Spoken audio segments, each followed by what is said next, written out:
right, that's enough of that. Hi, guys. Welcome back to the show. I'm here.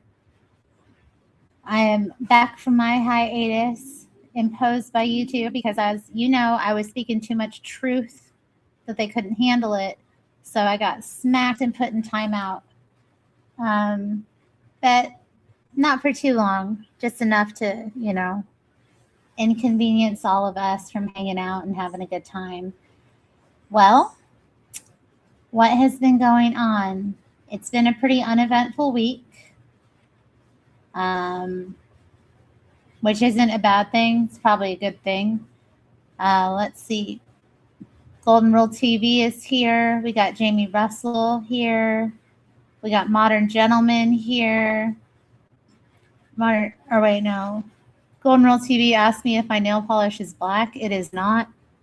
It is a dark blue that has sparkles in it. I don't know. It probably does look very dark, though. It is very dark. You know what? I rubbed off one of my wings. Look at that. I was rubbing my eye earlier, and I only have one wing. You can see the faintest little wing here. Should I touch it up, or should I just be like? I guess it doesn't matter. I'm already alive. How are y'all doing? There was a lot of pressure to go live today. I felt like totally pressured. Regatron was in like the Anchor Baby chat telling everyone I was going to be live. And I was like, oh my God, that's a lot of pressure. I didn't have a show planned. I don't really know what to talk about. I've just been going through the same, algorithmic things getting exposed to me. We can talk about whatever, obviously. He did hook me up.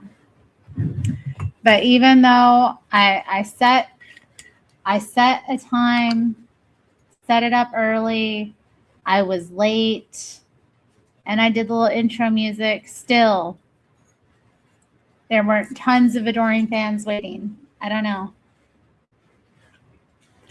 And where is he now? He should have been first. Shout out to him, though. Hey, there's a little sloth in here. It says, found you. Isn't that cute? In my kombucha. I didn't see that before. How exciting for me. Well, I suppose I did want to do a poll, so I should get that going too in the stream. I can only do it like from my computer, though. I can't set up a poll from the YouTube app. You know what? Maybe I could from the YouTube Studio app, though. Let me see. Does it read me as live in the Studio app? I don't know.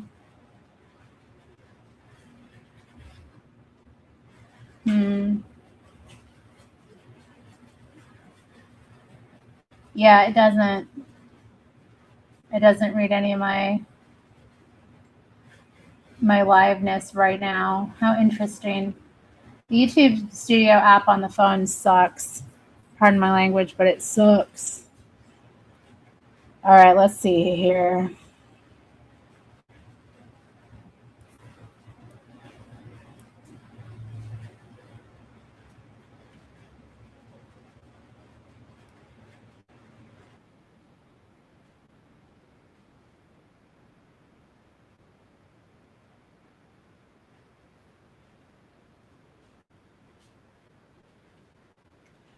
You were excited when you saw the upcoming live. It is fun to announce it ahead of time. I think it's a good thing to do. Dang it. Dang it. I literally thought I had that paused and I wasn't going to get the annoying sound. Like I waited and waited to click on it because it always makes me wait. Oh, guys. I could just cry. It's so awful. I am beset with all manner of complications when I go live. You have no idea. The pain.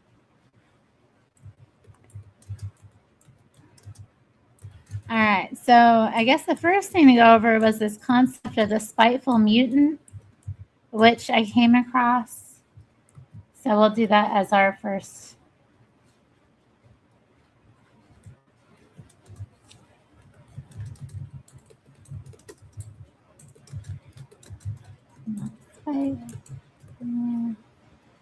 There are going to be 4 options.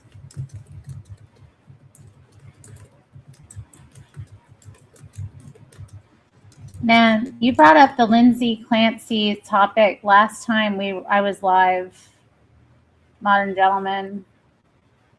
But I'll put it. We'll go over it again. We can get into the spiteful mutant thing. We need to put these women who are supporting her on a watch list. I mean, are you surprised anymore? Women are very evil.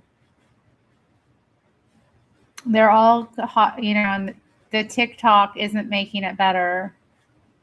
They're hopped up on this concept of themselves as victims and blameless victims, and they're always looking to, you know, take responsibility away from themselves. And it's just it's so annoying to me, I guess, this case, because like, we know that most people who commit heinous crimes like this are mentally unwell. Like, that is a given. You don't do a heinous murder like this and be in your right mind. That doesn't even need to be talked about. Like, how is that even relevant?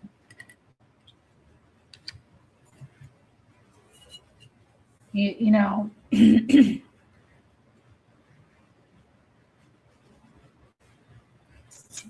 people who commit murders like this, generally, I mean, I don't, they're psychopaths, period. Psychopaths are unwell.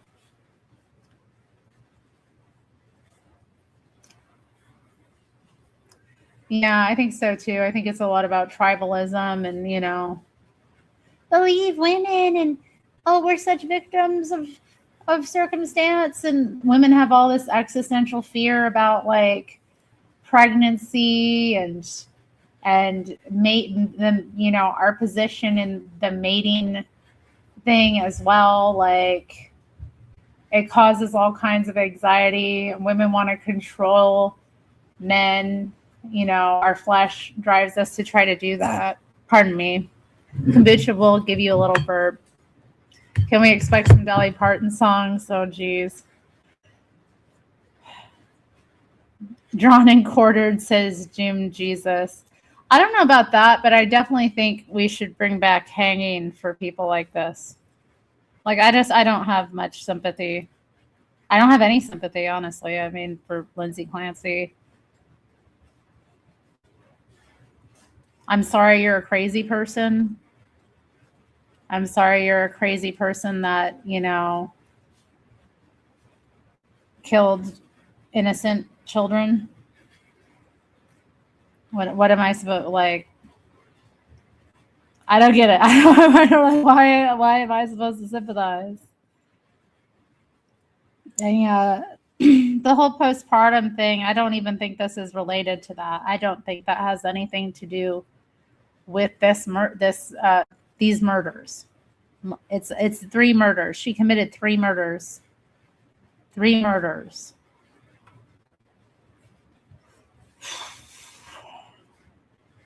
You dollied out yesterday. I really like Dolly Parton's Christmas album. She has a really beautiful Christmas album that I like to get into. Her cover of We Three Kings is one of my favorites. You don't support the death penalty? I don't know. I feel like certain people should be hung in public. I feel like society was better when that happened. I think if you take a life, your life is forfeit.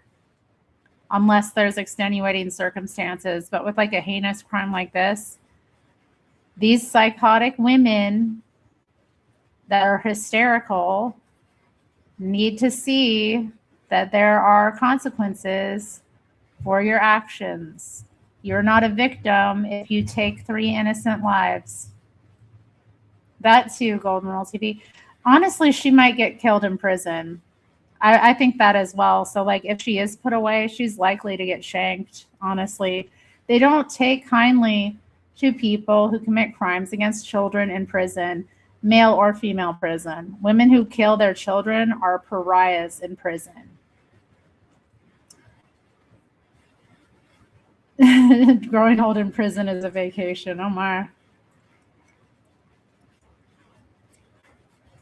Anyway, yeah, I don't understand these crazy women. I mean, I do understand them because, like, it's just the same thing that people everywhere are dealing with. It's a spiritual battle of, like, putting your worldly identity above anything else and seeing yourself as a victim of circumstance instead of, like, just taking up your cross and dealing with it.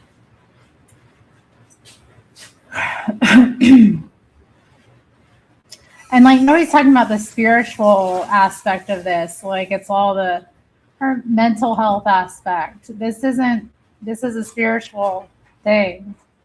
It's not a mental health thing. The issues she's facing were spiritual, not mental. It just manifests that way. It's not the root of it. And you look at her and she just looks like the type, you know? But anyway.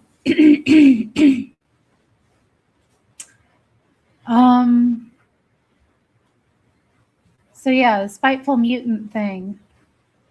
Excuse me. Been watching a lot of the Jolly Heretic. For some reason, I never came across his channel before.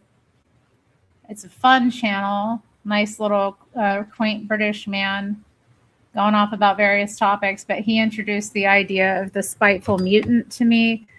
And basically, he didn't come up with a concept, but the idea is that, you know, with modern technology and medicine, we've had, you know, at least over 100 years of a situation in our collective countries, especially, you know, the West, where children who would have died in childhood due to, like, different anomalous sicknesses and things like that, they survive into adulthood, and things that would have been weeded out, you know, of the gene pool have gone on to be bred, you know, through subsequent generations, and each generation seems to be getting, like, you know, sicker and weaker and, like, having more of these kind of mutants. And it's not so much that they're mutants that's a problem, because when I heard this concept, I was like, yeah, I'm probably a mutant. I was sick a lot as a young child. I wonder, like, if I had lived back then, if I would have survived childhood. Probably not. What's up, babe? I think it's not. I don't think if these kids had died, the gene pool would be any better. I think, generally speaking, there's genetic mutations that are just slowly, like rust, causing each generation to have more and more issues. I think that's at play more. I don't think weeding out people that are really bad would make much of a difference overall. It's because God keeps having to use the same clay to make humans, and it keeps getting worse. I think with every generation, more mutations happen, and they don't usually cause anything bad. There's just a little bit, but those get passed on, and then the next generation has a few more mutations, and then sometimes together will make, so we have more general problems slowly, like rust building up on a car. Because I don't think there's as many generations as they say, you know. Yeah. I don't think the things that are true in evolution. But we're just talking about from, like, the, like, late 19th century to now, when, you know. Yeah, I think it explains, like, autism and shows. Well, I think people have always been autistic, but right. I think maybe it could be worse from genetic. What's the word? Oh, it's increasing. entropy. I think Genetic entropy. increasing also because like people who would have otherwise not bred or made it to adulthood are too. And I think about my parents as well. Like, well, what's interesting too, though, like a lot of mutations for them to be passed on, they would have to. What's up, Lionheart? They'd have to occur. It's Lionheart. Hey, Eric. They'd have to occur before you have kids. Stefan telling the harsh truth there. It's kind of wild because they have the highest. Africa is like the highest birth rates of any continent. Like they're outbreeding everyone, and yet like there's no way they can sustain themselves. They're sex addicts. You think they're sex addicts? Well, I read some scary statistics about how many young women get raped or molested before the age of 15 by like a close family member, and it's atrocious. It is, yeah. Over 1 in 3 is sexually molested by a family member that's a first cousin or closer before the age of 15. It's like 1 in 3 or something. It's crazy. I mean, in like the Black community or certain African countries, I guess. 1 in 3 is pretty crazy. I mean, but I've heard when I was a feminist, I heard that it was like 1 in 4 women has experienced some form of sexual violence. So I don't know how they get those statistics, like, or if they, all the girls meet up at the like coven meeting and they all like do a poll. Maybe they do a YouTube poll. The question would be what qualifies. The ones in Africa, it sounded like it's pretty. Hi, Proverbs guys. They realize that like the question that you want to ask is it going to be? You don't want to look at the criteria, but you'd think there'd be more people that wouldn't admit it. So the statistic would be even higher than what's reported. Yeah, I think definitely, it is definitely probably higher than is reported. It would be in a circumstance. Jim Jesus says, yeah, right. That doesn't surprise me, just given what I know about women. I know. Tar Baby Yoda could Google it. No, he's not here yet. But I mean, but the thing is, even if it is so prevalent, it's not a reason to be like, again, stuck in a victim mindset. Like just because it's so prevalent, that it's not it's just, a harsh reality. Proverbs Guys Ministries? He said Terry? ? So I said Proverbs Guys Ministries. So yeah, I'm dropping the link. But yeah, the spiteful mutant thing is interesting to me because, if you look at pictures of like, anytime you look at like, let's just say protests and the arrests that happen there, you look at the photos of the people that get arrested and you're looking at them, you can see clearly that these people are very spiteful and clearly like they're dysgenic. They're not like they don't have the greatest genes, they lack symmetry. They lack, a lot of different characteristics they're low on the totem pole of attractiveness by most people's standards. And I'm not saying this to like shame anyone, but like everyone has seen these like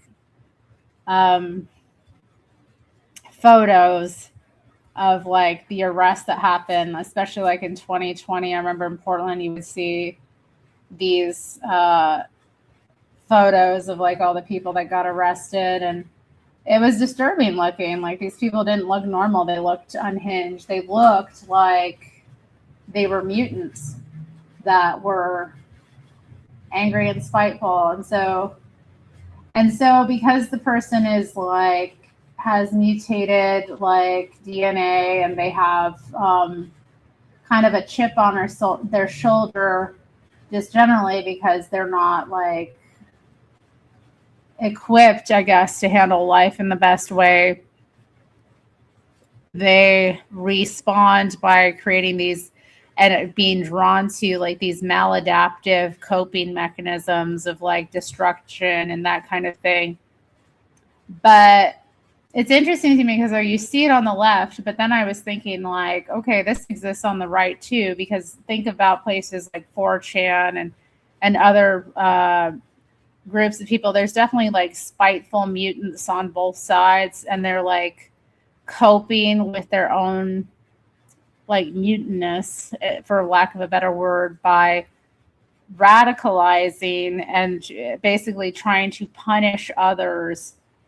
Like, there definitely is a segment of like the right that is just doing it to offend and upset and trigger others, you know? That's so funny. Antifa isn't an ideology, it's a phenotype. Dang. Longhouse burner. That's an interesting name. Yeah, the concept of a longhouse is something rather interesting. Like this idea of essentially, I don't know if I would call it matriarchal as such, but like a society of weak men and women having like a lot more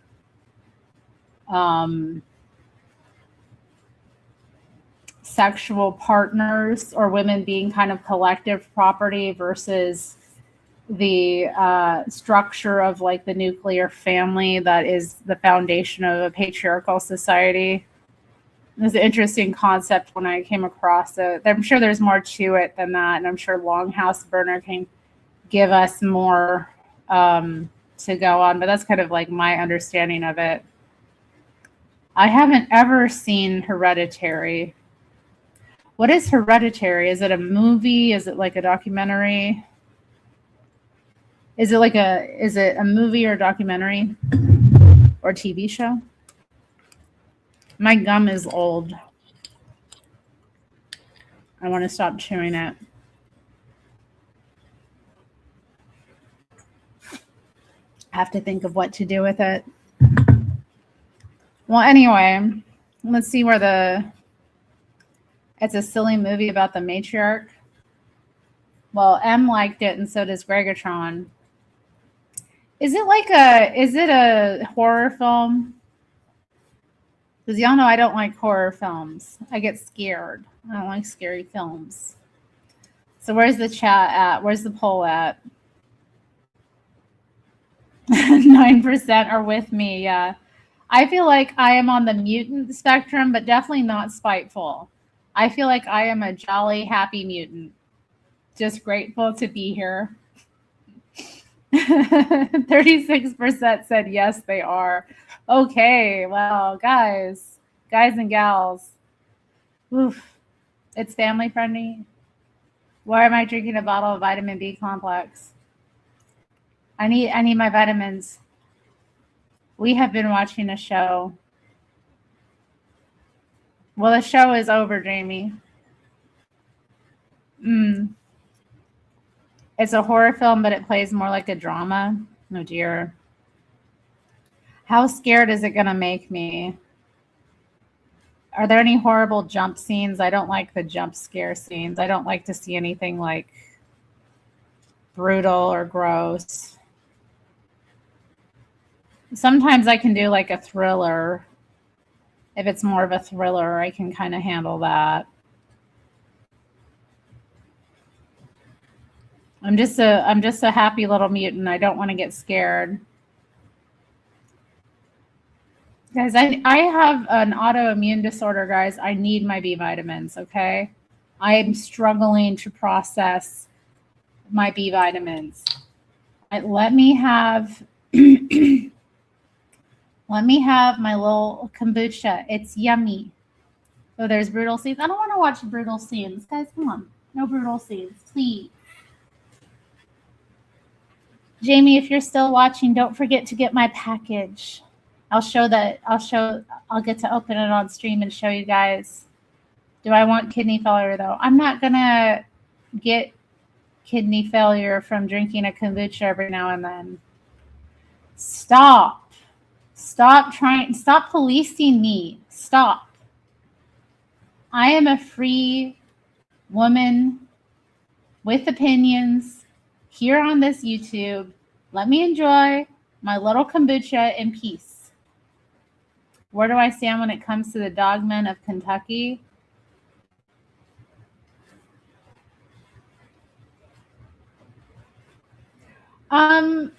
Now I have a friend who's seen a dogman once. So like, and I know I've read other people's reports of seeing dogmen. I'm not like that familiar with them though. I did see some footage of one that I thought was interesting, and I've heard interesting reports, but I don't think they're just in Kentucky. I think dogmen are all over the place. Have you guys watched Young Washington? I have not. We have not watched Young Washington. That sounds like something fun to watch because I like the historical. I like them little historical, shows.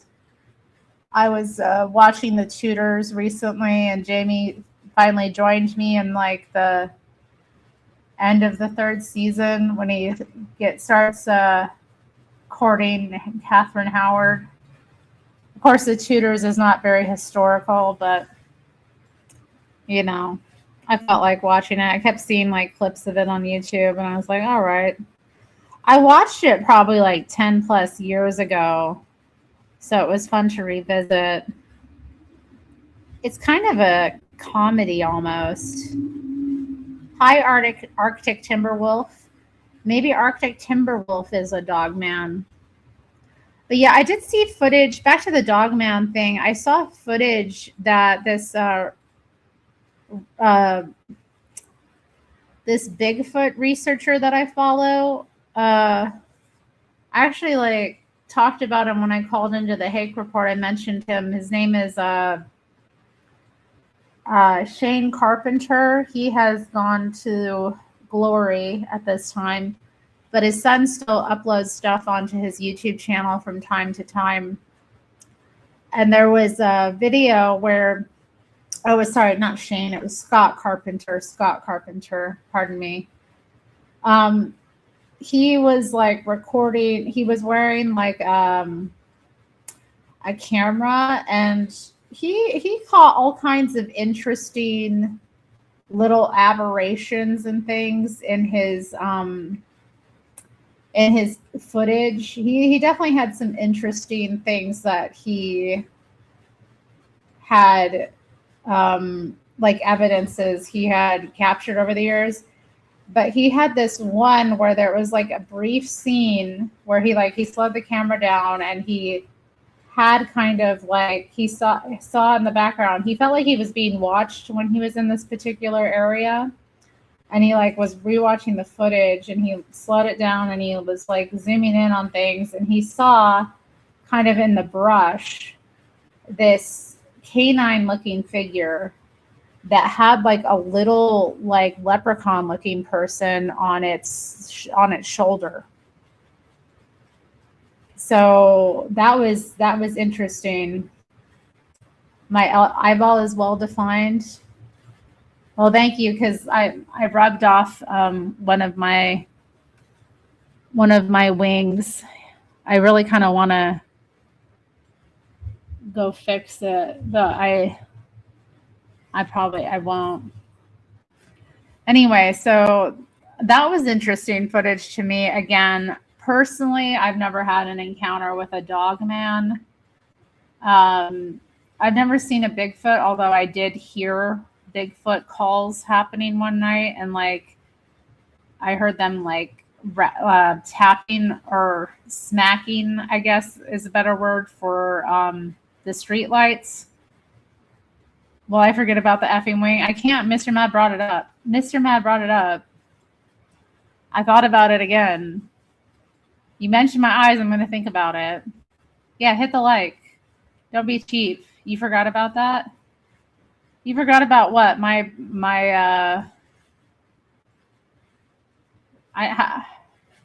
haven't really talked about my Bigfoot experience too much, but that's the only Bigfoot experience. Well, I shouldn't say that. Once I got into like a rabbit hole with the the whole Bigfoot thing, and I was watching a lot of Scott Carpenter's videos and like some other Bigfoot researchers and stuff. And I've been of the opinion like long ago, just reading briefly about like how, people's experiences with them. I was like, well, this is very clearly an interdimensional being. This is not some kind of like animal.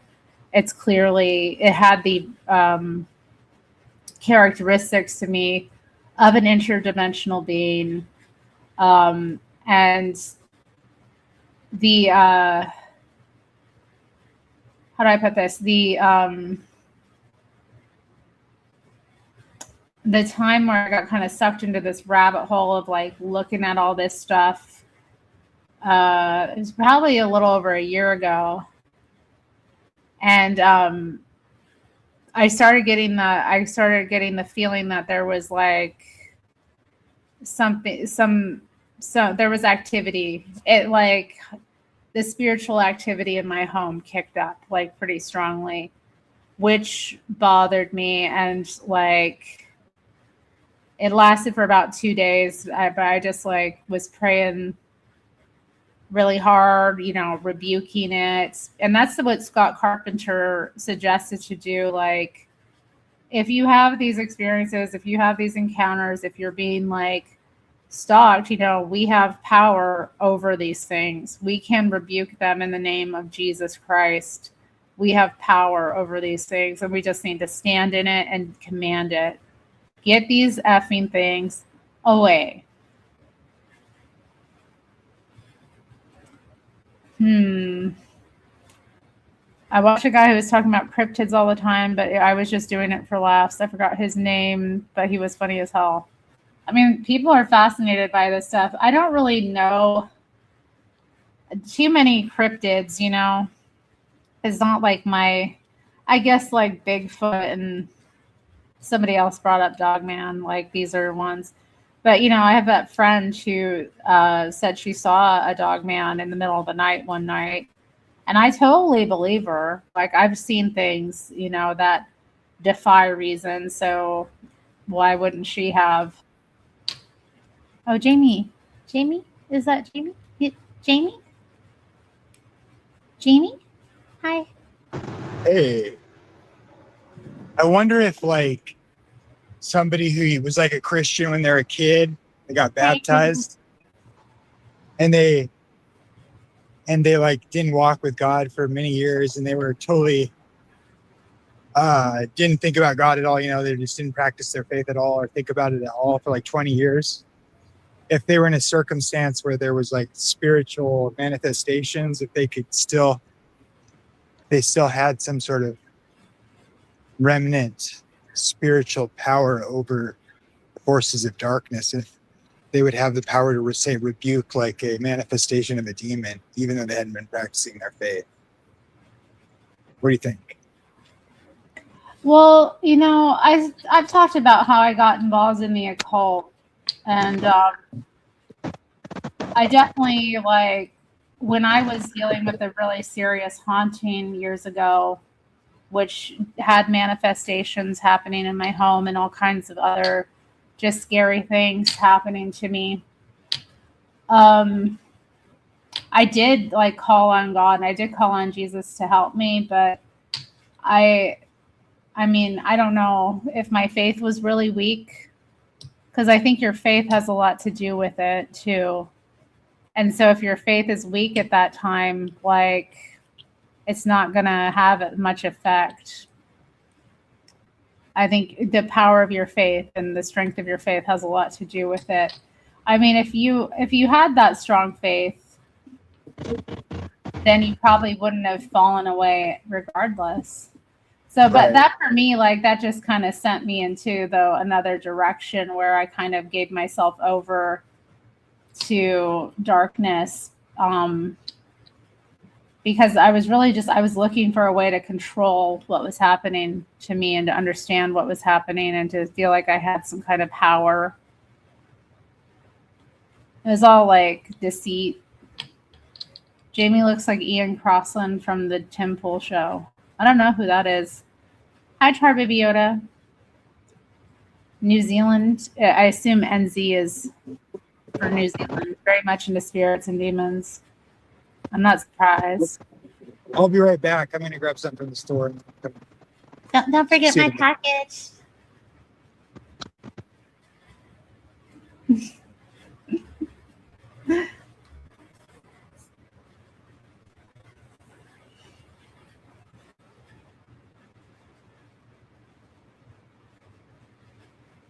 What are you talking about, Yoda? Yoda, you're wrong. I'm not even putting your comment up.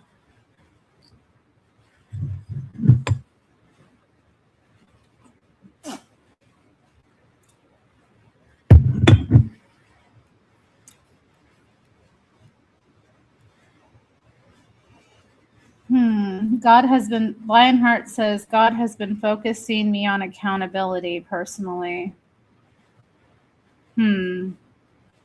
Accountability.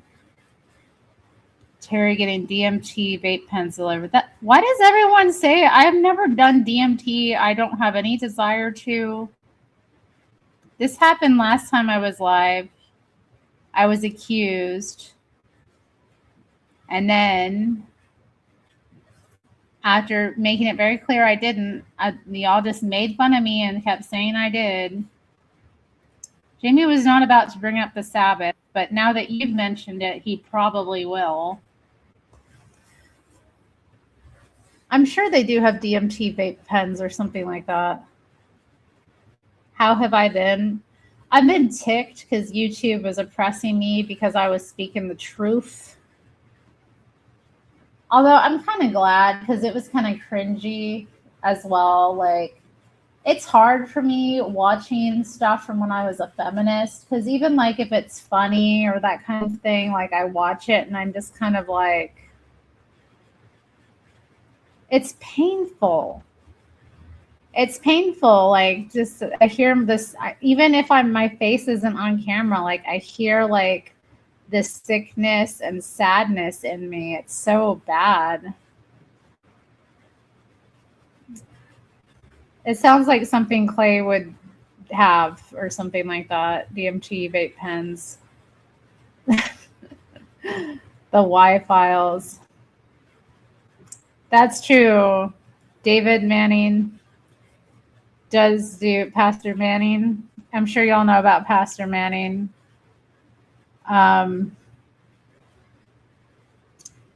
He does. They do church on Saturday, and they call it Sabbath too. I was like, what the?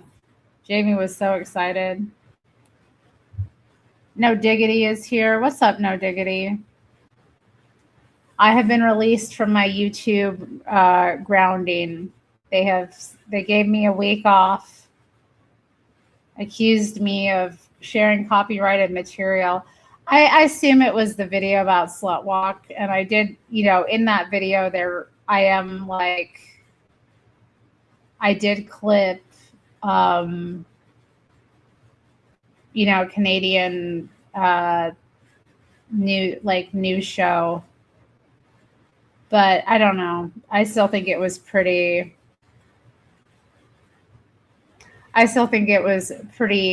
false. And I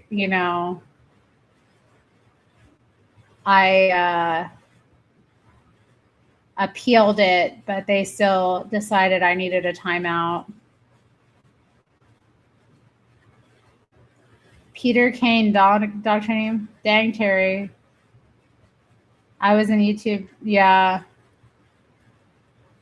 When he's not crying, when he says he's crying, he's lying because he definitely wasn't crying. He was fine. I don't know. It sucked. Y'all knew about it before me because I was just like watching and kind of like cringing and like laughing. Yeah. What's up, Marilyn? She's going to be right back, guys. Marilyn's going to be back. Don't worry. Is anybody else going to come up here? I don't know. Pastor Manning he's funny.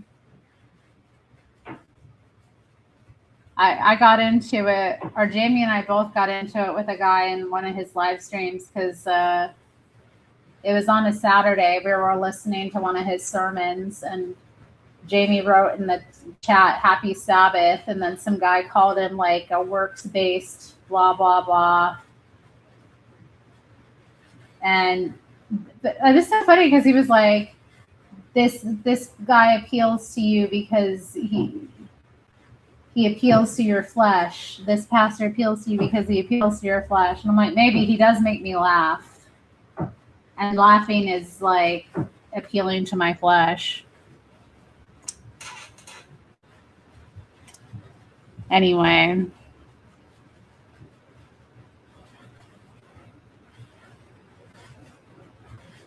I like to laugh.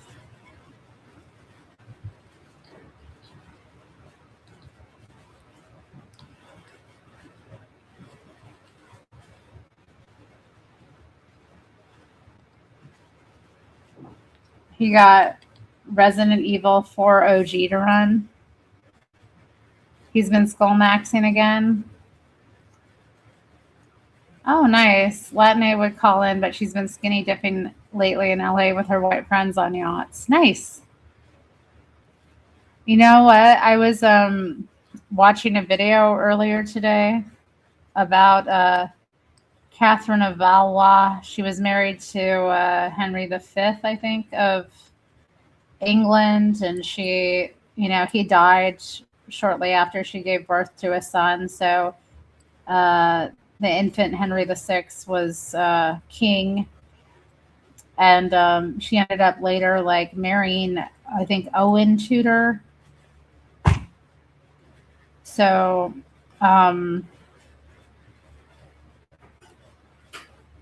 why did I bring this up? So I heard like in the video that like a couple centuries after her death, like people were like parading her dead body around, and like one guy was bragging about how he went to see her dead body and he kissed it. I just thought that was crazy. I was like, she's not even a saint, Catherine of Valois.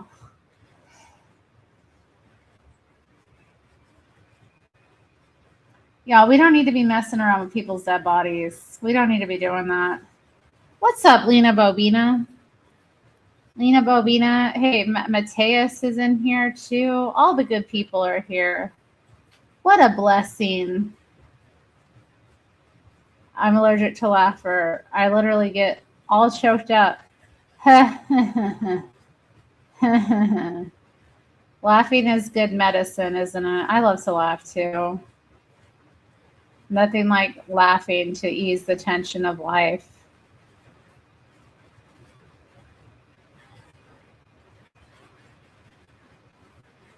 I'm not going to put that comment up, Mr. Mad. Yeah. Yeah, Mateus, where are you at? You back in America yet? Are you still out in the beautiful islands? Can't remember what they're called. What are those islands called?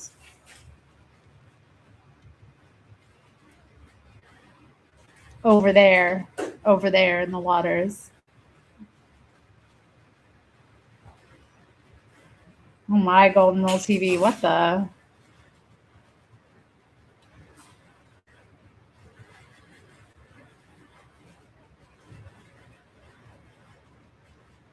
Intimacy robot. Come on. I feel this way too. I love when I tell a joke and I'm the only one that laughs. Because it's like, well, making myself laugh was the only thing that really mattered. I thought it was funny. I was just trying to entertain myself, If you happen to be entertained by it, then that's great. But mostly I just wanted to laugh. The Azores, right? He's working, he's driving, and he misses us. Oh. Lena's driving too. Y'all crazy. You're watching me driving. What a world. Yeah. It's a robot that you tell all your deepest secrets to. It's a robot that you just get to know really well. I think you bet something else by that.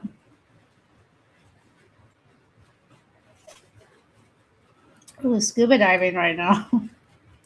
Oh my.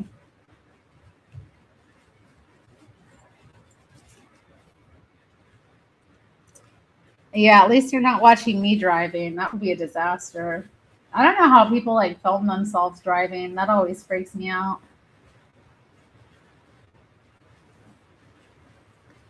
I mean, Jamie does it.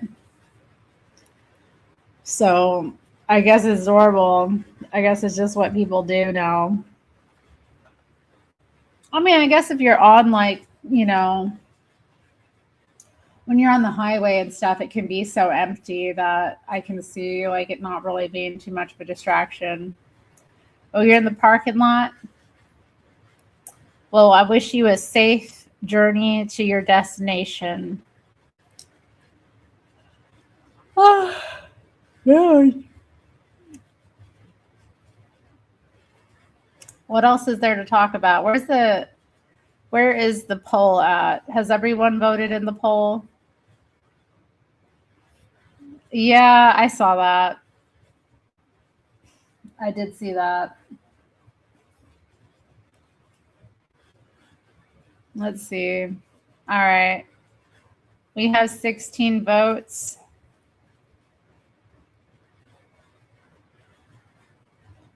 %, of the chat are not spiteful mutants. 30%, 31% are.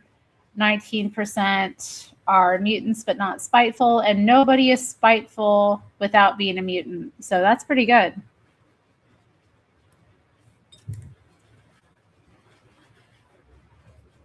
Ooh, Doom Jesus says, I live in the mountains, and last night I made a 4-hour 32-bit 192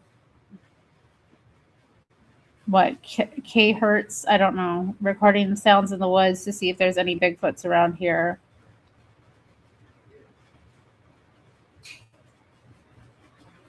Have you listened to them yet?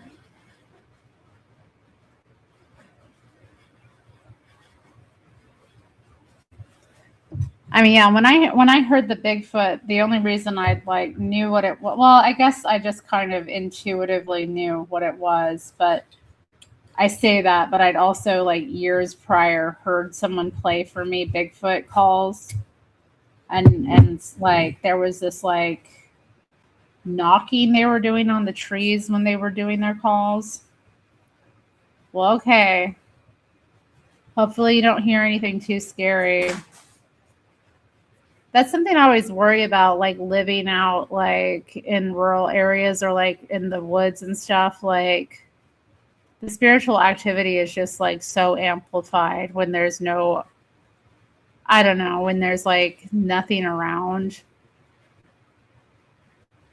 I remember when I was a kid, I lived like really close to this very thick wood, and I hated it. I hated it so much. I felt like anytime I would go even slightly into the woods, like I was being watched, and also that I was being hated. Like I felt like I was being watched by something hateful that like didn't want me there and that hated me. And I was scared. Yeah, hey, yeah. Happy birthday, by the way. Happy belated birthday. Shout out to the Gregatron with a happy birthday. Did you go to the Cheesecake Factory or no?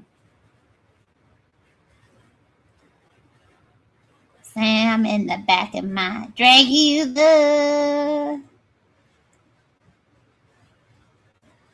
I didn't know there was going to be a lunar eclipse. Just what we need. It is tonight around 9 o'clock Pacific Standard Time. Can somebody look that up, por favor? Is there anybody in the chat who will look up when the lunar eclipse is? Yeah. Well, you just hear too about people like living in Appalachia and like having all kinds of like they keep their windows like covered at night just to like prevent anything looking into their window and stuff. That kind of crap scares me. I mean, the further you are from like civilization, it makes sense that you would have a lot more like wild kind of stuff kind of kicked up, just because, you know, where man isn't, there's going to be more domination of the other realm, otherworldly figures, I suppose. Why did Dolly Parton have to pass on Greg's birthday though? I mean, she picked a day that was special to her, I guess. The lunar eclipse, which will be a partial lunar eclipse and create a red blood moon on the Pacific coast, will be tomorrow night at 9:20. Tomorrow night at 9:20. Oh wow, I'm scared. Right, Mr. Mad. In South Africa, we also keep our curtains closed so things can't look inside. Guess what? What, babe? The Portland police have been swooping up to bust some fentanyl. And yesterday and to today, they arrested over 100 arrests and seized over like, it's 100, several 10 kilograms. 10 kilograms of fentanyl in the Portland area? Yeah, or 100 kilograms. What are the drug That is a addicts lot. going to take? How are they going to get their fentanyl? The That's a fentanyl lot. prices are going to go up. That's a lot of Babe, did you get my package? Yeah. Where is it? I want to show people my yarn. I got some yarns. I forgot about it, Check out this. but I got it. What? What is it? Nobody mentioned Tim Curry. And that's 100 arrests. How many of them are not Americans, I wonder? I would be 100 interested in kilograms. that. Firearms, cash. Firearms, weapons. Jado says that Charlie Kirk was off between a lunar and solar eclipse last September. Do you think it's related? Ooh. Every minute people die and every other minute people are born. That's true.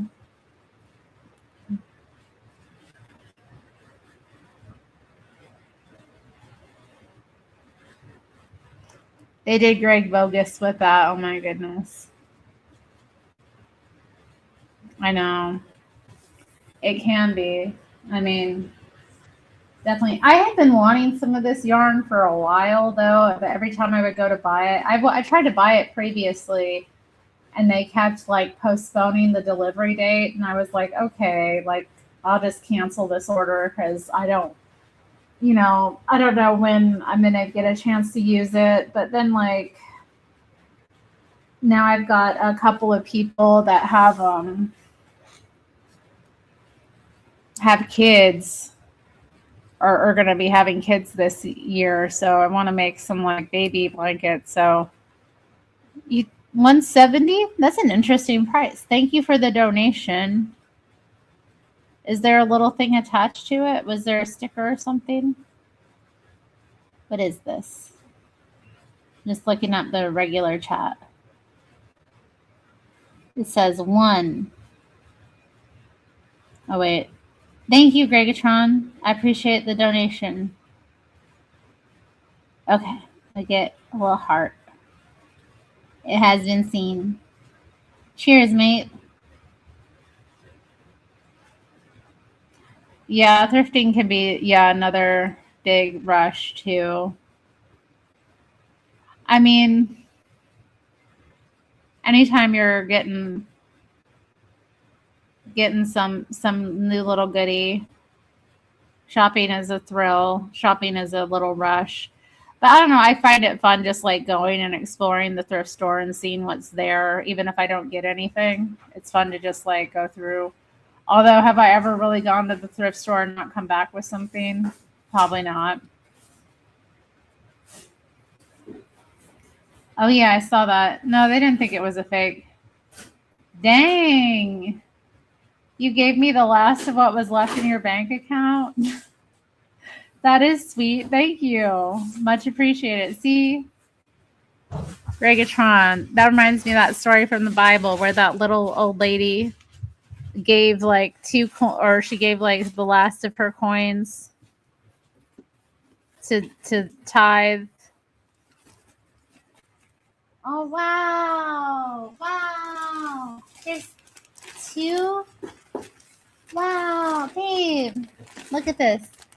This is the retro stripe colored Red Heart Super Saver stripes, bitty stripes yarn. Or I guess it's not bitty stripe, but these colors are like these really light neon bright colors. They stitch up really beautifully and just stripe really beautifully. Everything I've ever seen made with them is gorgeous. So I'm thinking we could probably get a blanket out of this, or maybe a little, like, I don't know, baby sweater or something like that. Maybe could make little biddies for the little toddlers. I don't know. I'm excited to make some little baby stuff. You have this one too? I haven't. Yeah, I was really excited to get some of it. But yeah, like even with this order, they kept changing the date and postponing the date. So this time I was like, if I want to get it, I just have to wait it out. And a month later, they have sent it to me. So thank you. Thank you to Amazon. And thank you to my husband, Jamie, for bringing it to me. Much appreciated. So they seized. What? They got 100 arrests. Yeah. And 100 kilograms of fentanyl. Yeah. Which is worth over $1 million, and it's enough to kill over 50 million people at that Well, I hope it doesn't get out. amount. Can you imagine? Where are the people? Where are the drug addicts gonna? Where are they gonna get their drugs? Most of them were they were illegal immigrants from Honduras and Mexico that they arrested, and they seized over 40 illegal weapons. Honduras and Mexico coming here to sell fentanyl to people, to kill our community They set up that with their weapons and their drugs. They've been doing a sting operation for over 3 years to do this. Oh, a 3-year sting option. It was the feds. We almost got to kill 15 million customers, says Mr. Matt. Oh my God. Holy smokes, indeed. Gregatron calls you the good Ethan. Why? Because, like, Ethan Hawke is the bad. Ethan, no, Mateus isn't clapping cheeks in the Azores. He was here in chat earlier. He's driving his truck across America. Who is? Mateus, he's back. Oh, cool. He's back here in America.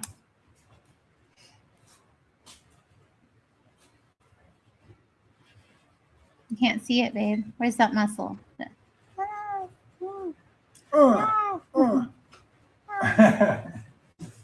Is anybody else going to join me? Yeah, I'm getting kind of tired. I can't carry it on my own. No one else want to join? I mean, unless you want me to respond to any other news stories or things or talk about any other subjects. We could do that too, but I'm not sure. I don't have anything else. I had the Spiteful Mutant thing. I guess we talked about Lindsay Clancy's crazy feminist supporters. We talked about Dogman. I make my own jokes to laugh because comedians aren't funny anymore. That's true. Mateus is a multitasker. Oh, news stories. What other news stories are there? Okay, yeah. So Dolly Parton died. Tim Curry died. Tim Curry? Yeah, Tim Curry died. Rest in peace. When did he die? Like yesterday or today? I don't know. Yeah, he's dead. He dead. May his soul rest in peace. We love Tim Curry. You guys know they're trying that guy for Tupac's murder. Oh yeah, that guy's getting tried for Tupac's murder. You guys hear about that? Yeah, I heard because you told me about it, but I haven't been following that. The first prosecution against Lindsay Clancy murder trial has paused. Talk about the Nick show.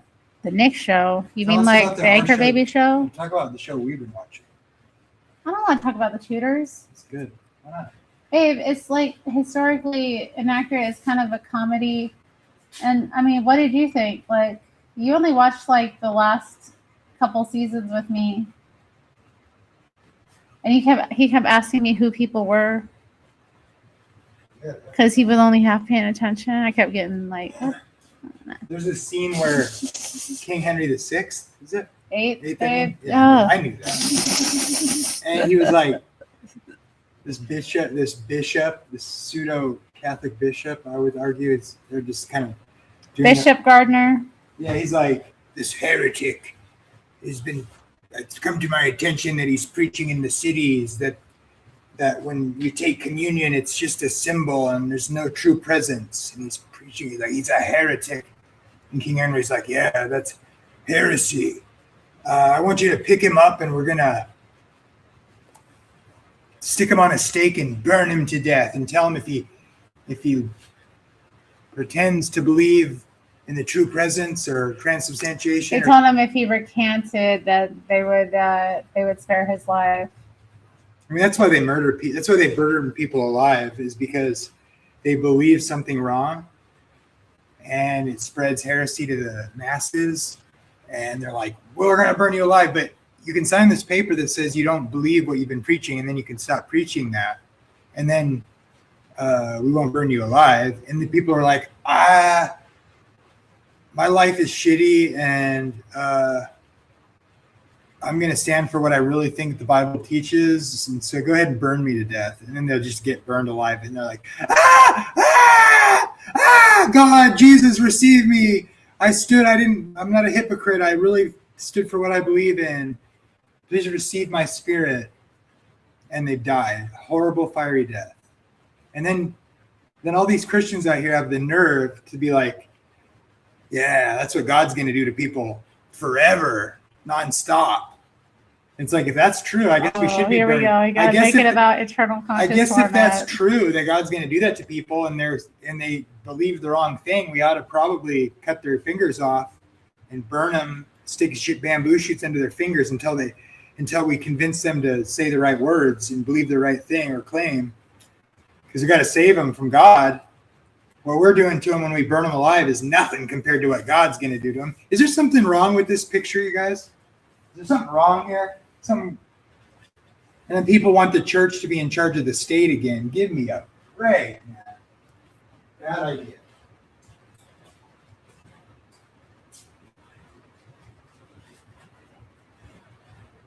No comment? I mean, what is there for me to comment about it? I don't believe in killing people over heresy. I don't believe.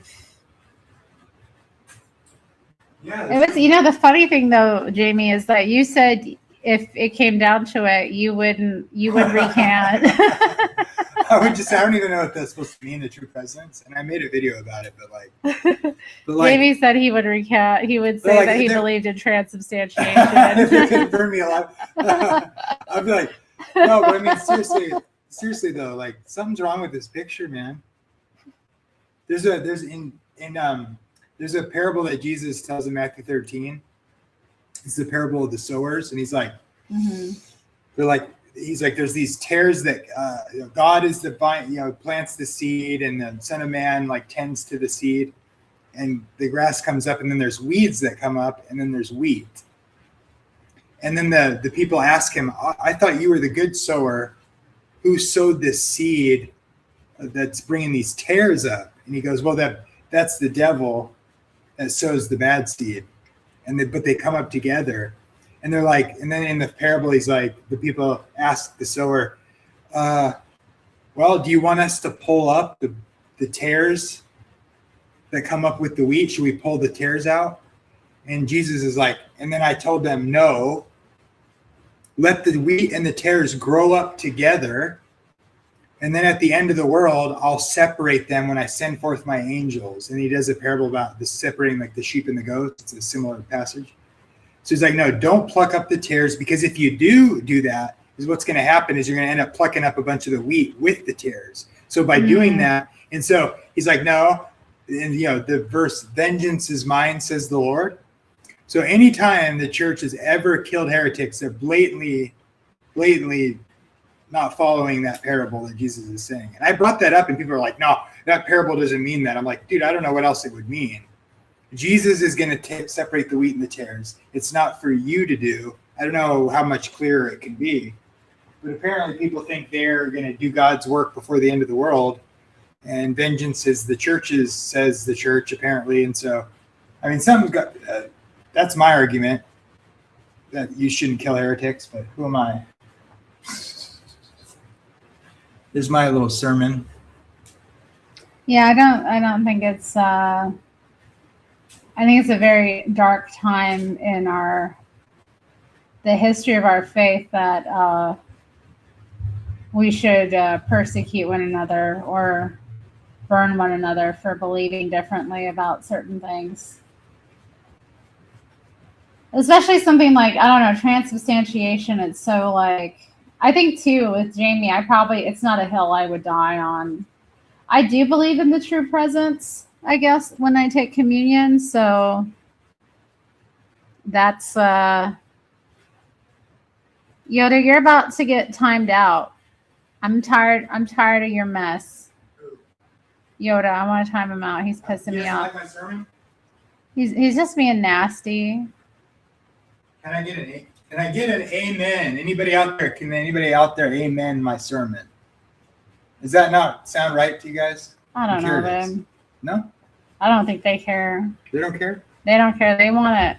It's all a sin that says you're on the warpath. Jesus is coming Well, he's back. not on the warpath. That's the thing. No, I'm not. Jamie, you know apostasy is punishable by death to the infidels. Dang. Says who? Says Lena. She said amen. Well, I mean, it seems like in the new covenant, based on Jesus' teaching in Matthew 13, like we don't have a theocracy. And so. Yeah, but Bishop Gardner, let's be clear, he was a bishop of the Church of England. Well, yeah, which, they were, the thing, when it was first founded, there were like Lutheran reformers that were involved in that. And obviously like Anne Boleyn was a Lutheran. And there were people that were Lutherans around Henry VIII, but he was a defender of the faith. He was a very staunch Catholic up until the point the Pope didn't grant his divorce. Yeah. So he basically, that's where the Anglican Church started. Yeah, that is. The foundations of it were. So they're basically Catholic light. Kind of. They've gotten more crazy over the years. Well, I think the conservative wing of the Anglicans are like wanting to have or are in communion with Rome. We know, Lena. Yeah, I know you agree. Yeah, it's. But like. I think even I don't think it's what God wants us to do. I think because of passages like that, we're supposed to. Yeah, we don't, as human beings, like we actually, I think interpersonally, when you get to know a person on a certain level, you can kind of discern where their heart and spirit's at. But when it comes to like killing somebody over a difference of opinion or interpretation, it's such a wicked thing, and it is because of that you'll take the wheat out with the tares. Man, Yoda, you're just being a mess. He's just being a mess. He's being a mess. Now he's going after Gregatron. It's just. Jado said something funny. I haven't even had a response. And I'm not even saying all this about that whole example, like John Lambert. That was not the Catholic. Right, I know. Mr. Mads agrees with you. He says we shouldn't kill anyone because the devil is super deceptive. I mean, teaching heresy is obviously a problem, especially when people still cared about truth. So They created us to be their gold diggers, but we know who the real God is. Uh-huh. So what, you mean the Sumerians created the white, wait, what was it? Where was it? The Sumerian ancient tablets were deciphered. Turns out white folk were genetically created from primitive apes and Anunnaki alien DNA. Well, I think he's getting. Well, what were the other races made out of? I think he's getting that from the study they did of Neanderthal DNA, and so it's 3% still visible in Caucasians, but no one else. But like a lot of that thinking is mixed with sort of deep time evolutionary assumptions. So I would just argue that Neanderthals were, they just found a modern human skull in China that they date at 1 million years old, which makes no sense. I know, babe, because the world is 6,000 years old. And so, we all agree. So I think Neanderthals were just some sort of inbreeding of a population of humans, and their categories are totally. I think they were another race of humans. I don't think they were like an inbreeding of different races. I think they were like a race that used to exist and now like when I say inbreeding, I just mean like when populations are isolated, then there's only a certain set of genes that get propagated in that population, and then over here, and then they have different traits, and so different traits are going to come out over time because of isolation of a particular group of people. So I think they're Neanderthals. I think Neanderthals, they do have traits of inbreeding they found, but they were also like their bones were really thick and like their brain sizes was quite large. And they had big noses too, because they had to breathe in really cold air. Weren't white. They weren't black. They were white. Yeah, they were living during the Ice Age, so like they would have been beneficial to them to be light skinned. I sort of think. She's back. Oh, thank you, Marilyn. Marilyn also donated. Thank you, Marilyn. Thank you, Marilyn. I sort of suspect that you're the best. The original humans were bigger. Is Gregatron the muscular black guy who collects toys? Yes. Lena says it is a wicked thing. It is wicked, Because, like, again, who are we to say? Who are we to judge? Our judgment is not what matters. What matters is God who sees all, right? I don't see all. I only see a small portion of things. I trust what I see. I trust what I, can discern, but I don't know for sure. One reason I think it's funny one reason that I'm still a young Earth creationist was like, I remember like 10 years ago, this Christian that's really like everybody thinks is so smart, like posted all this information about Neanderthals. And he tried to make it seem like Neanderthals were actually like apish, like monsters, and he posted pictures of it. And all the young Earth creationists were like, no, they're probably like humans. And then that was right before they did a bunch of research on them. And it turns out like they were totally human. Like they buried their dead, like they had bigger brains, like they learned a bunch of stuff all of a sudden about them. And this guy who's like an old Earth Christian was like making them out to be like beasts, like half monkey and shit. And like turns out they were totally just humans. No, Neanderthals weren't like that musical at all. Instruments and stuff. Like, and they buried their dead. So that was a huge, that too. It was a huge fail. I used to be really fascinated by Neanderthals. I still have like a book about them somewhere over there on the bookshelf. They're very interesting. They had art and culture, but low reproduction rates, just like whites now. Reggaeton's going to get back to work. He's working late. Oh. Mr. Mad says there are only 3 races: Caucasoid, Negroid, and Mongoloid. Everything else is an amalgamation of the 3. That's what Mark said. Mark from LA. Only he made it biblical. He was talking about, who was it? The 3 brothers, babe. You know this. Ham, Shem, and who? Japheth. So which one's which? Ham is black. Ham was a blacks, right? Because you're a son of Ham. That's why you got to be a slave.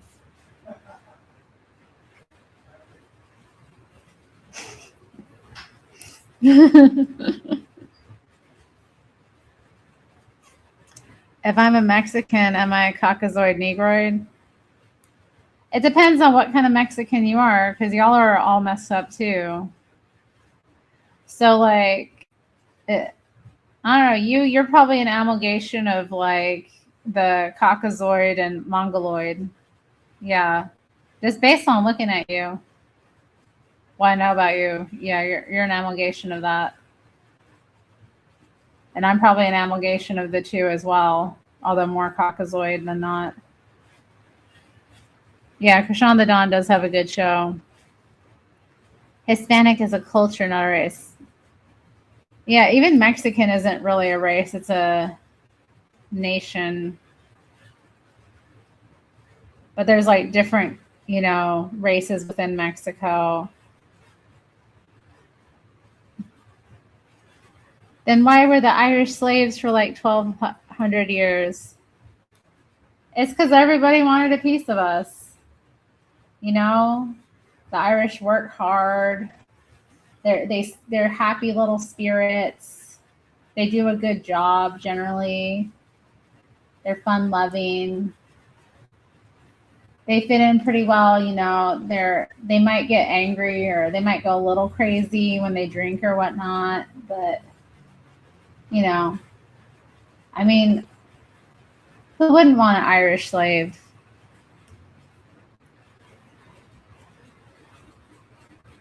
Amalgamation. Did I say it wrong? They didn't complain. I'm sure they complained. What do you mean they didn't complain? They definitely complained. They definitely were ticked. I mean, they didn't enjoy it. A colonization definitely did a number on them. I found this channel recently as an Irish lady. She was sharing something kind of interesting because it was about the church's role in like mass migration to Ireland right now. And she was pissed, but she was reading this like document that the church was passing along, advising people how to deal with migrants. And she was super ticked reading it. We got to hold down the fort until Hake returns. We got to make Hake proud. Do we? Hake has abandoned us. Hake has abandoned us, okay?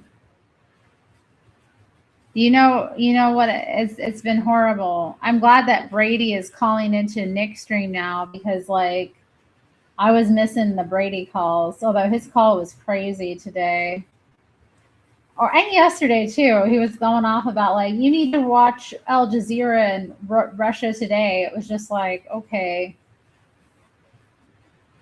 You're watching Al Jazeera and Russia Today. This is where you're getting your information about the war in Iran. Do you think that might be biased? You're so convinced that everybody else has a biased interpretation, but because you're literally watching our enemy's news, you think that you have a better grasp of what's going on. That was interesting.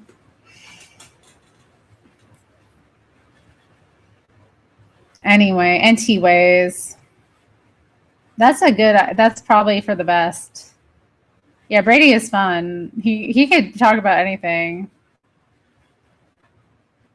Have you seen the compilation videos of Candace Owens mispronouncing words? You know what? I haven't. That sounds like something fun to watch. Why don't I pull that up right now just for a little laugh? Let's see.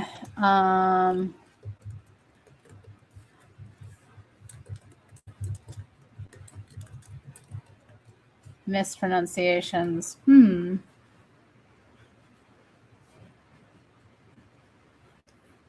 and being illiterate for 2.5 minutes. Milk Bar TV. Candace Owens mispronouncing 40 words straight. Okay, that sounds fun. Let's make fun of crazy Candace for a minute. We can all unite around that. Atlantis was destroyed from the deluge created by Planet X and their Anunnaki. Some survived and became the Irish. Yeah. I agree. No, we need Hake. Hake abandoned us. Hake left us.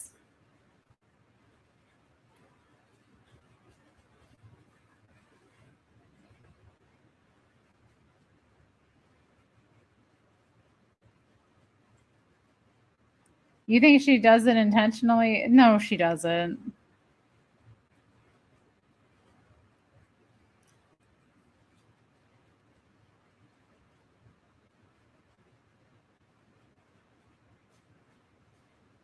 Oh, now he's coming for. Let's see. Well, let's just enjoy this together. Instagram, you see she has millions of followers, and you think, okay, this is an illiterate person. Kind of read books. I'm just fascinated with learning real history because I think that truth is kind of, I mean, what actually has happened, the events of our world is obviously, as the expression goes, way stranger in fiction. To do it again posthumously, Charlie Kirk, the founder of TPUSA, will be posthumously honored a posthumous award. They've decided posthumously, cordially accepted those posthumous terms. SCIF, which stands for a sensitive, compartmented, if you can't compartmentalize, and a CEO and a chairman has to compartmentalize. The IDF even dropped napalm 12.5 miles off the coast of the Sinai Peninsula. Is that correct when you arrive into the Sinai Peninsula? Sinai.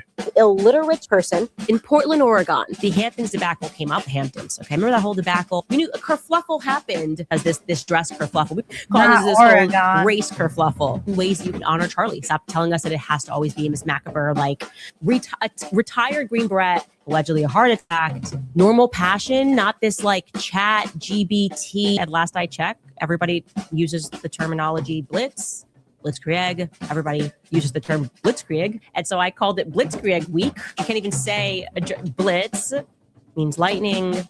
Krieg means war. Even and the NFL football team say blitzkrieg. Like, God, like, no, he just liked the architecture. Smells and the bells. He loved the architecture. It was about the architecture. Like, yeah, no, like he loved the architecture. I think this may have been about more than the architecture. Jewish people were in control of the slave trade.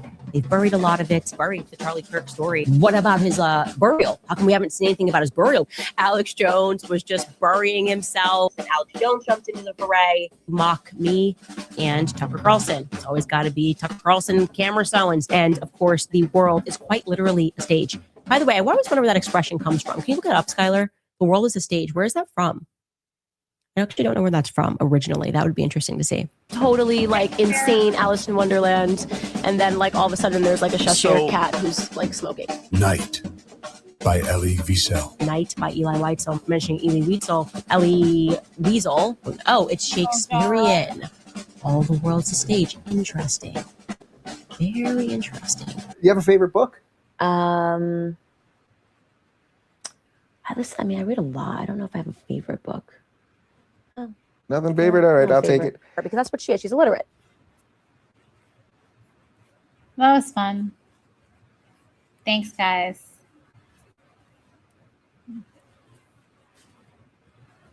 I mean, you know, I'm sure if I made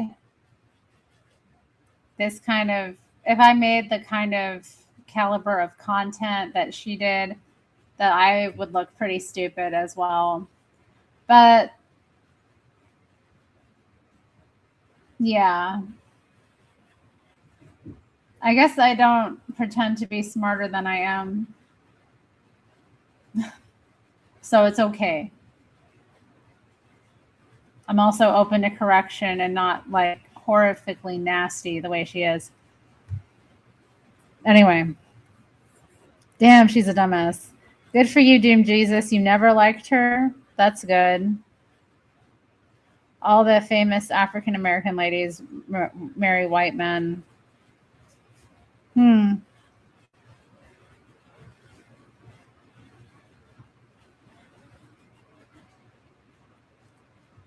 Make sure the Stanley Cup is in the frame. Yeah, I guess she is kind of like a modern version of Oprah. She got all the white ladies like rallying to her defense.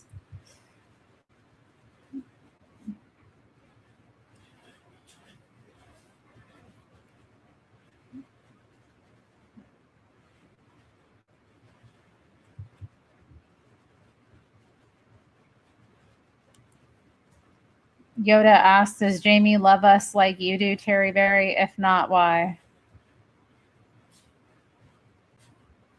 Does Jamie love you guys like I do? Probably not. I think you know why. I don't think I need to say. Some of y'all are messy, Yoda. Some of y'all are messy. I think Jamie was kind of shocked when he first came around to my channel and saw the level of depravity that I permitted in my chat. I think he struggles with it sometimes, you know. His people aren't like this, you know, where he comes from, how he grew up. He's not used to people being so like rough around the edges, I would say.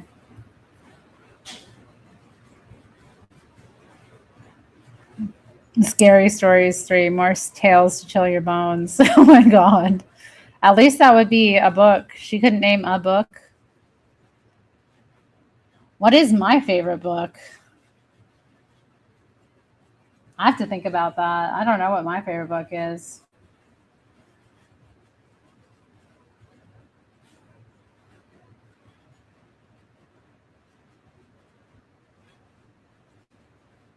I put myself on the spot there. I didn't have to. I mean, we talked about Island of the Blue Dolphins. That was what it was when I was a kid. As an adult, though, no, I don't have a favorite book. Favorite book I read to you guys? We can do that. My favorite book I read to you guys.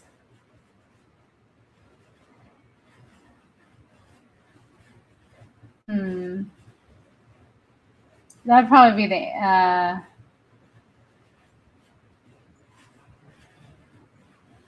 Did we read The Antidote? I enjoyed that. Hey, look, we got a guest. Yeah, I like Moody Speaks too. Oh, okay. Hold on. I'm going to add the guest. Hello, Eastern Thomist. How's it going, Terri Strange? I'm okay. We're just Good. having a little stream here. I've had Nice. the link posted, but only Jamie joined me. Oh, that's too bad. I do like the female eunuch, but I prefer the whole woman over the female eunuch. Sorry. Yeah. Mm. Nice. Well, how's life been? Been sick, Oh, I'm tired, sorry to hear that. struggling a little bit. Yeah, my health hasn't been great this year. Oh, I'm sorry to hear that. Every week kind of falls into one another. But I'm okay. Sorry about that. Life is still beautiful. Yeah. How are you doing? How's your life going? It's going good. I just moved and I'm about to get Wi-Fi installed in my house. So tomorrow, hopefully Friday, I should have a new Aquinas classroom out. Did you move like states or did you move? Yeah, I moved states. I wonder because you mentioned being in another state. It was like, I thought you maybe were on a trip, but you moved. Okay. Yeah. But I'm about to get internet, so hopefully Friday I can do an Aquinas classroom on probably on the analogy of being. That'll probably be the topic.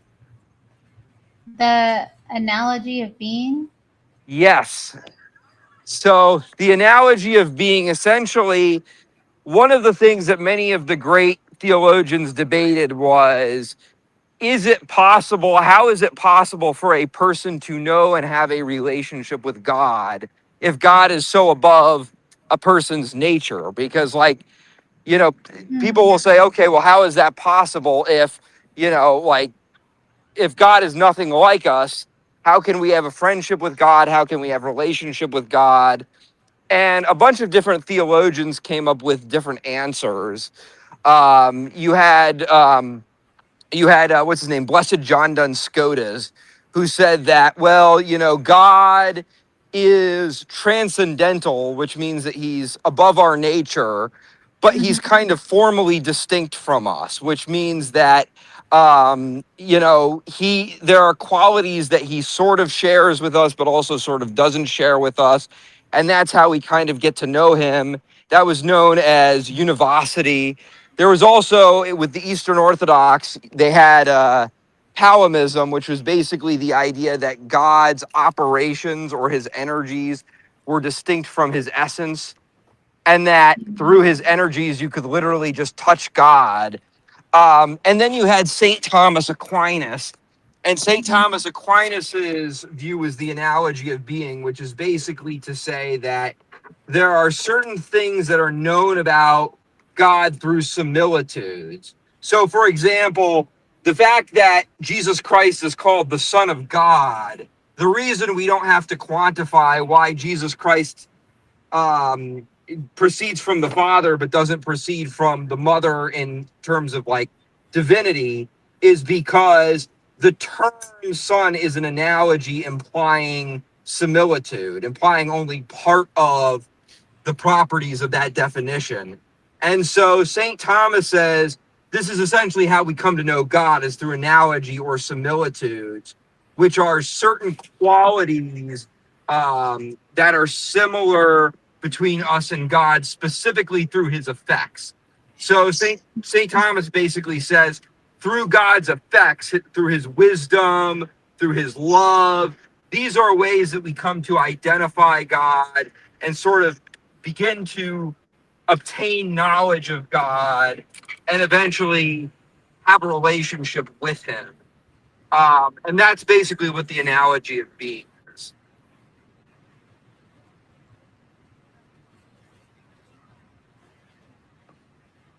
Thank you. Yeah, no worries. I'm taking it all in. I never thought about it like that before. Yeah. Very tough. I don't know. I don't know. How do I even understand it? A relationship with God. Right. Well, that's the big debate. That's the debate that everyone has.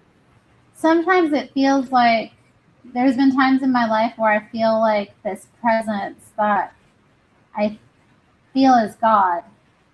Right. And it's strong, and I don't know it as anything else. Right. And then that feeling isn't always there, though. That like presence isn't always there. But like a lot of it just has to do with like living and reflecting and seeing how things turn out and like how the path winds, that I kind of understand God. Right. That's all I can do. Yeah, I understand that.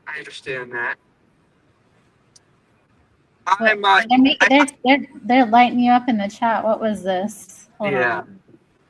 There was something funny I wanted to put. If I was God, I would beat this fellow like he owes me money. I wish he didn't say that. Was crazy. John Scotus was depicted on the old Irish 5-pound note. Well, are you familiar with the dunce hat, where people like used to have to wear the dunce hat? Like the cone? Yeah.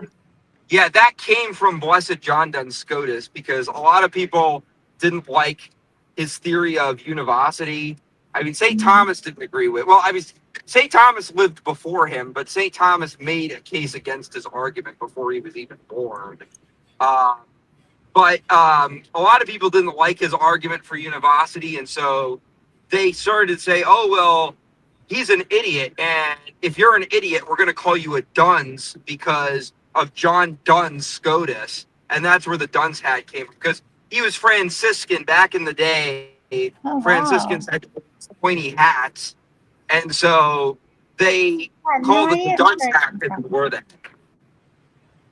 Hey, Jamie, Eastern Chalmist is here. How's it going, Jamie? Hi.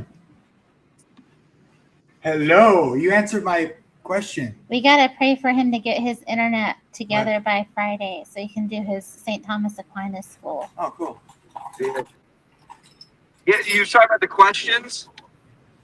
Yeah, I accept that answer. I accept the answer. I wonder. I can get the different numbering. Yeah. And then the commandments or whatever. I mean, I know historically that people just. I posted a video about this too. There's several different ways that different churches number them. It's just, it seems like people ought to just do it after the way the Jews did it. Yeah. What do you mean? Like if I wasn't even paying attention. What were you guys going back and forth about? well, I said people will accuse the Catholics of removing a commandment because they number it differently, so they make the first one different, and so the do not worship idols, it's not in there, but they justify. They only got 9 commandments. So people say something like, "Well, they worship idols, so they wanted to remove it," but that's not really probably historically accurate, right? Because well, most people having no other most gods. Yeah. Sorry, go ahead. Sorry, go ahead. I was just gonna say. Sorry. I have a pause. I don't mean to keep interrupting you. It keeps pausing on my end. Sorry about that. Well, I would just say they're taking Augustine's numbering, and then it's like, well, having no other gods before God would include not having idols, right? Isn't that the reasoning, essentially? Yeah, from what so what I understand is, I think in most of the Catholic Bibles, it's pretty much the same numbering. It's mostly just in terms of like catechesis and catechetical tools, where they're abridged, where they kind of abridge the commandments, because the whole point of a catechetical statement is that it's supposed to kind of give you the nuts and bolts of a certain doctrine. Like, for example, the First Council of Nicaea is like an abridged, decree on what the Trinity is from the Bible. And that was essentially St. Augustine's reasoning. But St. Augustine basically said that when it came to the do not worship idols, he viewed that as an extension of the you will have no other gods before me, because historically most people read that as just an extension of the first commandment. Like they basically read it as God was saying, you're only supposed to worship me, and that includes worshiping an idol. And so he said because of that it was repetitive, so let's just abridge that. And then with the last 2 commandments, he split them up because he felt that they were 2 different commandments in substance. And he was afraid that if he just combined the 2, then people would just say, okay, these are both kind of the same sin, when there's like moral differences between the 2. Because that one is the one that someone would say that gets split in 2 is the coveting. And so the text talks about coveting your neighbor's wife and then coveting their goods. Yeah. And so in maybe other traditional renderings of the 10 Commandments, it's just do not covet. But that one's made into 2, and then it remains to be 10. And from the chat would like to know what your favorite Julia Roberts movie is. My favorite Julia Roberts movie. Ooh. I watch a lot of movies. I don't watch a lot of Julia Roberts movies, though. The one with the gay, where she, her best friend is getting married and then she gets jealous. What's My Best Friend's Wedding. Yeah, that's or Pretty Woman. Yeah. I've never seen Pretty Woman. I just remember in Shrek 2, there was a joke where the fairy godmother is trying to get Fiona to marry her son, who's Prince Charming. And the fairy godmother is trying to, like, she says, well, you know, ogres don't have happy endings. Just look at all the fairy tales. And then she's listing off all these fairy tales. And she says, like, the normal one, she says, like, Cinderella, Snow White, Sleeping Beauty. And then she says Pretty Woman with Julia Roberts as one of the fairy tales. It's kind of a classic. Yeah. Isn't Richard Gere in that? Yeah, I've never seen it She's a though. prostitute. I can't remember it very well. But I she's a know- prostitute. Basically, the premise is this streetwalker has this rich guy fall in love with her and like pull her off the streets. But you can't turn a hoe into a housewife. Everybody knows that. What do you mean? I don't know that Mary Magdalene was a prostitute. For sure. Yeah, I think Pope St.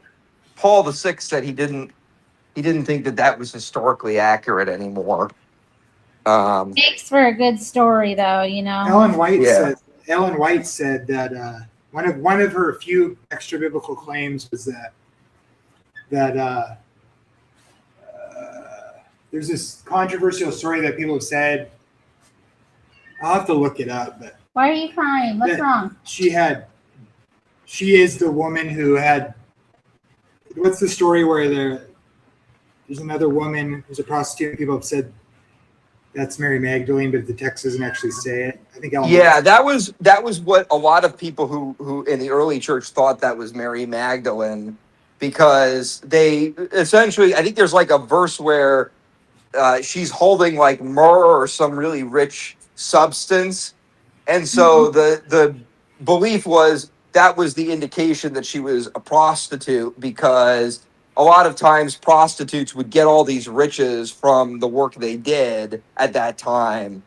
And so they thought, okay, I think Pope St. Gregory the First speculated that it was possible that the text was just kind of lumping the two together. But then I think Pope St. Paul VI later on said that probably wasn't the case. I think Ellen White settled the matter though when she's agreed with the first pope. Oh, with Pope St. Gregory? I have to look it up. I forget it. Yeah, Ellen White Yeah. settled it for all, once and for all. People know the different. There's a few things where she claims to have had a Hey, vision why are you? a few speculative things like that. I think there's one with Mary Magdalene there. Why are you crying? Hey, There's no crying in baseball. You're going outside. I'm crying in baseball. You are not going outside. He's trying to go outside. He's not allowed outside. He knows that. I was going to say, when it came to the question, so you're right, when it comes to the second commandment, a lot of people will say, oh, Catholics got rid of that because of icons. The icon controversy in the church really didn't start until about like the 8th century. And the Catholic catechetical commandments that they had were like existed long before that. So there wasn't even really the controversy over the use of images in churches and venerating images didn't come until like centuries later. By that time, it was like the catechetical Catholic commandments had been like adopted for centuries. Yeah, I don't really see it as related. I think that's just, you know, if anybody does jump on that and thinks that it's related to somehow icon veneration and trying to get around it by removing, I mean, I think that's like some kind of crazy conspiracy. Yeah. Nero. Okay, here. This is what I got here. Here, I'm gonna go. No, here, you Okay. get in here close with. You can Let's see if we speak can into the mic. I'm gonna go check on the cat. Be right back, guys. Okay, so I'm reading an article from someone talking about this. See if it makes sense. Maybe you can help me get my head around this. What? Okay, so there's compelling reasons to believe that Mary of Bethany, the sister of Martha and Lazarus, Mary of Magdala, a small city in Galilee, and the woman caught in adultery may have been the same woman. In Luke 7:39, we're told that a woman at Simon's feast who anointed the feet and head of Jesus with expensive perfume was known as a sinful woman. And John in chapters 11 and 12 identifies that woman as Mary, the sister of Martha and Lazarus. Being known as a, quote, sinful woman for all practical purpose means that she had a history of being sexually promiscuous. In Luke 8:2, we're told that Mary Magdalene had 7 devils cast out of her by Jesus. So Ellen White goes further, though, from the Bible and states that not only Mary Magdalene had 7 devils cast out of her by Jesus, but so did Mary of Bethany. Most of the gospel writers state that Mary Magdalene was at the foot of the cross of Jesus, and all of them say she was at his tomb. White says that the woman caught in adultery was at the foot of the cross of Jesus and was at his tomb. Although it's possible, it may be improbable that there were 2 or 3 different women who had 7 devils cast out by Jesus and found themselves at the foot of the cross and at his tomb. But I believe a strong argument could be made that Mary of Bethany, Mary Magdalene, and the woman caught in adultery share such striking similarities that it's very likely that they were the same woman. So I don't know. I have to look at this further. I'm not sure. Yeah. Yeah, I know. I'm familiar. Yeah, I'm familiar with the Mary of Bethany argument. I think Pope St. Paul VI makes the argument that they were from 2 different regions. Like he says, it's kind of implied that the woman caught in adultery was from Jerusalem, whereas St. Mary Magdalene is traditionally believed to have been from Galilee. There's like a whole list. I'd have to go back to it, but I know he did a whole series back in the 1960s where he basically makes that argument. I guess some people are saying Mary of Bethany is Mary of Magdalene then, or some people think that or something. Because there are times where the different authors of the different gospels may have, 2 Marys. Isn't it just because they have different names doesn't necessarily mean they're 2 different people? They could be known or have that title, right? Yeah. That where you call one of them Mary Magdalene. I'm not saying this is the case. I'm saying Mary Magdalene could potentially be Mary of Bethany if different authors are calling them that, because they're both. Yeah. But it's not clear. It's not. You can't just say they're 2 different people unless someone mentions both of them. But one author could say it's Mary of Bethany and then could actually be one of the other Marys, depending on how they're presented in the text. No! I think it's kind of a. Hell no! Doesn't really matter. I thought we put this to bed. We are not going outside. Well, I think sometimes when people read things they would think, no, those are 2 different people. They have to be. But it's like, dude, these 2 books are 2 different authors. And you could Are you on drugs? call the same person by 2 slightly different titles. You are not going Yeah. People miss that. You That's need the to point go I'm making. outside, guys. What's wrong with that? I just heard you talking to the cat and saying the cat was on drugs. What? He acted like he's crazy. He's like, I thought he's Kind of funny.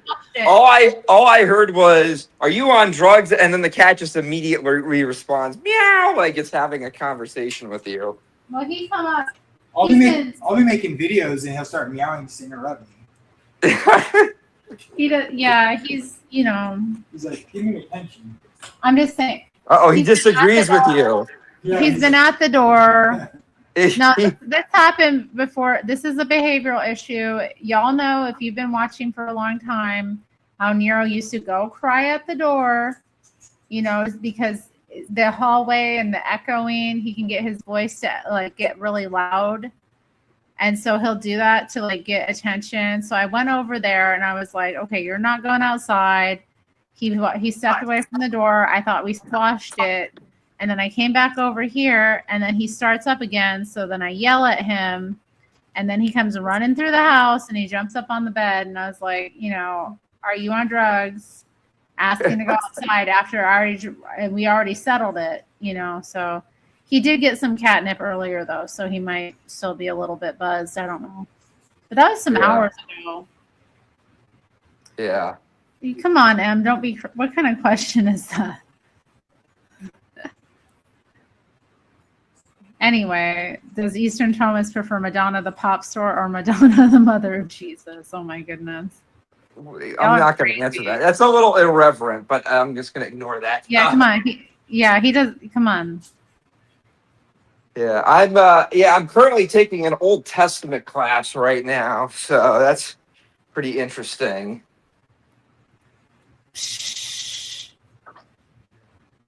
He did not do that. I didn't even know these existed until you mentioned them earlier today in the stream. I didn't even know those existed. What Apparently, are you? I think Nero is an ortho bro. That's why he keeps meowing whenever Jamie makes videos, because he's like, no, that's wrong. Nero's Catholic. Oh, he is? He went through a catechism when he was younger. Oh, he went through a catechism. Mm-hmm. He's a Roman Catholic. Yes. And he has to put up with our mess. You sure he's not an Eastern Ortho dog? Yes.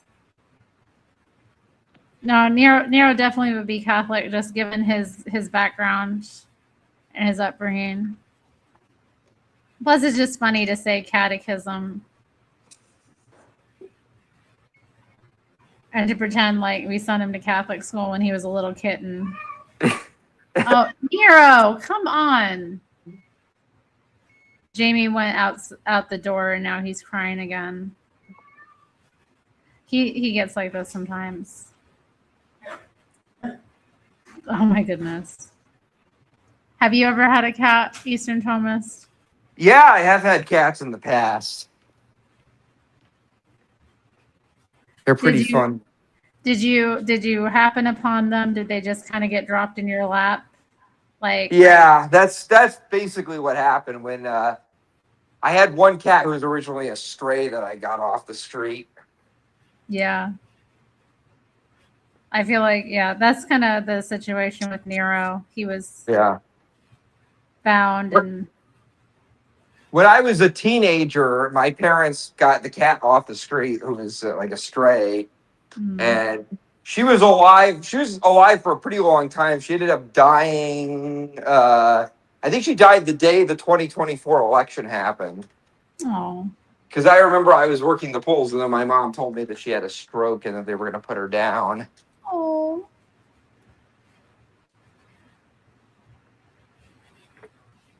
Yeah, I had a cat that I found as well when I was a kid that we adopted. Yeah. It's always an interesting. I mean, cats can come by you anyway, but I feel like it's an interesting relationship when they just kind of show up out of nowhere. I feel like they're sent by God or something to bring a little life to your home and a little merriment. And I don't know where he's at now, but yeah. Well, I would say the submissive teaching on animal souls, but I won't do that. She was relieved Trump won and saw it was okay to die. Well, it's funny because didn't they call what's her name, Kamala Harris, the cat lady or something? Like, I think, didn't JD Vance call her a crazy cat lady? Yeah, he might have. Yeah, I think so. I just remember all of, like, the liberals were like losing their minds when JD Vance was saying she's a cat lady, and I just remember there were all these liberals that were holding up signs that said Harris 24, I'm a crazy cat lady. Yeah. I don't like that stereotype because conservatives can have cats. Yeah. I think what he was saying was a lot of people who are on the left tend to have cats to try and replace children because they view the conjugal act as like this old fuddy-duddy patriarchal white colonization Christian propagandist thing, and so they have to attack the family as much as they can. And so they think, oh, getting married is just about living with a person and just, having fun and adopting animals, and then as soon as you get tired of it, you can just get a divorce, Oh, jeez. Yeah, Nero is my hero too. Love that little Oh, dude. sweet Love that kitty, little dude. sweet little kitty cat. He is, yeah, a blessing in my life. He definitely taught me a lot too, and caused me to be a lot more responsible and I don't know, just considerate. Um,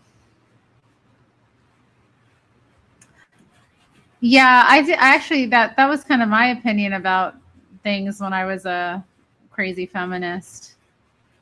Yeah, I guess I didn't really support divorce that much, but I just thought, like you should probably just avoid marriage then.